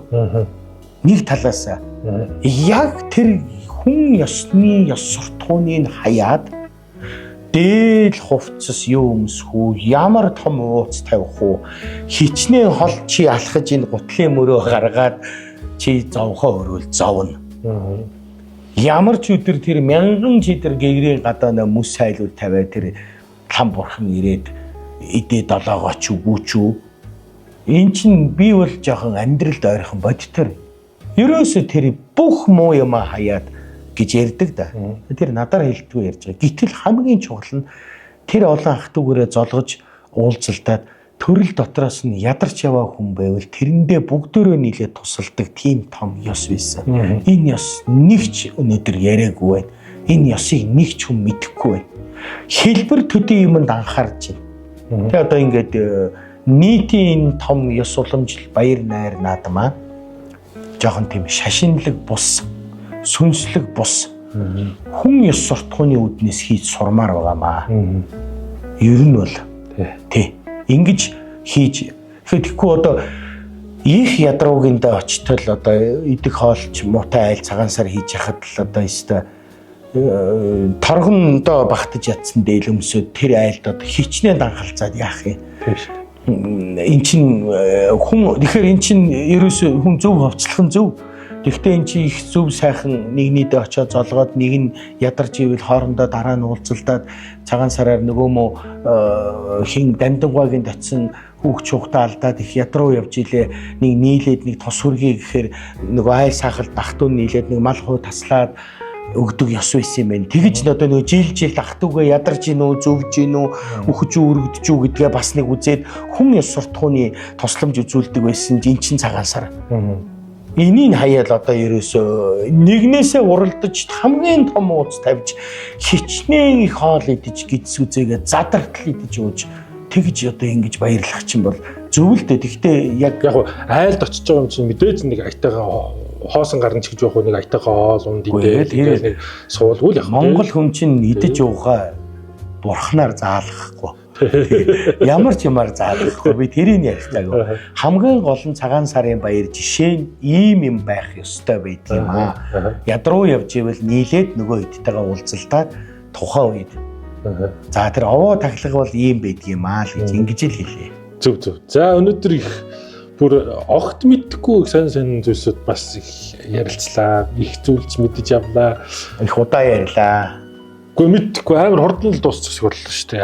Амар л гоё юм зөндөө ярьлаа. Тэгээд энэ мэдчлээ харин тий ингээд ийм одоо яс уламжлалтай холбоотой монголчуудын тий бүр эрт дээр дараагийн дугаар тэр жирэмсэн эмэгтэй хүн юуг анхаарах уу буюу тэр яаж ус самдаг байсан Монгол ёсонд тэр хүүхд ураг гидсэндээ яаж сэвтээд томорхоор яаж зовд өвчин зовлон тусдаг талаар би бүр маш эртний уламжлалаар нь бүр ясан сам эдрийг бэлдэж их сэдрийг бэлдэж яагаад ярьж өгье заяа. Тэгэл дээ. Гоё. Тэгвэл дараагийнхаа төрсөн нутгийнхаа газар дээр яг яавал хөрвөөдгийг яг зүгээр л очдөг юм уу? Ямар янзлаар очдгийг тэр талаар яриа. Тэгэл да.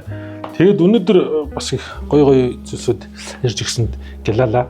Их маш олон зүйл сурж бас мэдэж авлаа. Да ялангуяа тэр аваа талаар би ч гэсэндээ яг үнэ их мэдтгүй л шүү. Тэгэл ингээл одоо ярилцах тусам мэдээд байна. Гэх мэтчлэн хоёлаа ч гэсэндээ үзэж харж байгаа улсууд бас их зүйлийг мэдэж авч байгаа бах. Тэгээд маш их баярлалаа. За дараагийнх дээр бол одоо ярих сэдв тодорхойлчихлаа шүү дээ. За энэ зүйлсийн энэ хүнд их хэрэгтэй. Энэ ямар нэгэн шашин ч юм уу мухар сүсэг биш шүү. Тий. Яг Монгол хүн эртний үед яаж исэн гэдэг тэр одоо ч бидний амьдрал дээр. Яг ахуугаасаа л үүдэлтэй юм аа л ярьдаг шүү дээ. За баярлалаа. Өдрийн дугаараа ингэ дуусъя. Сайхан боллоо. За баярлалаа. Йоо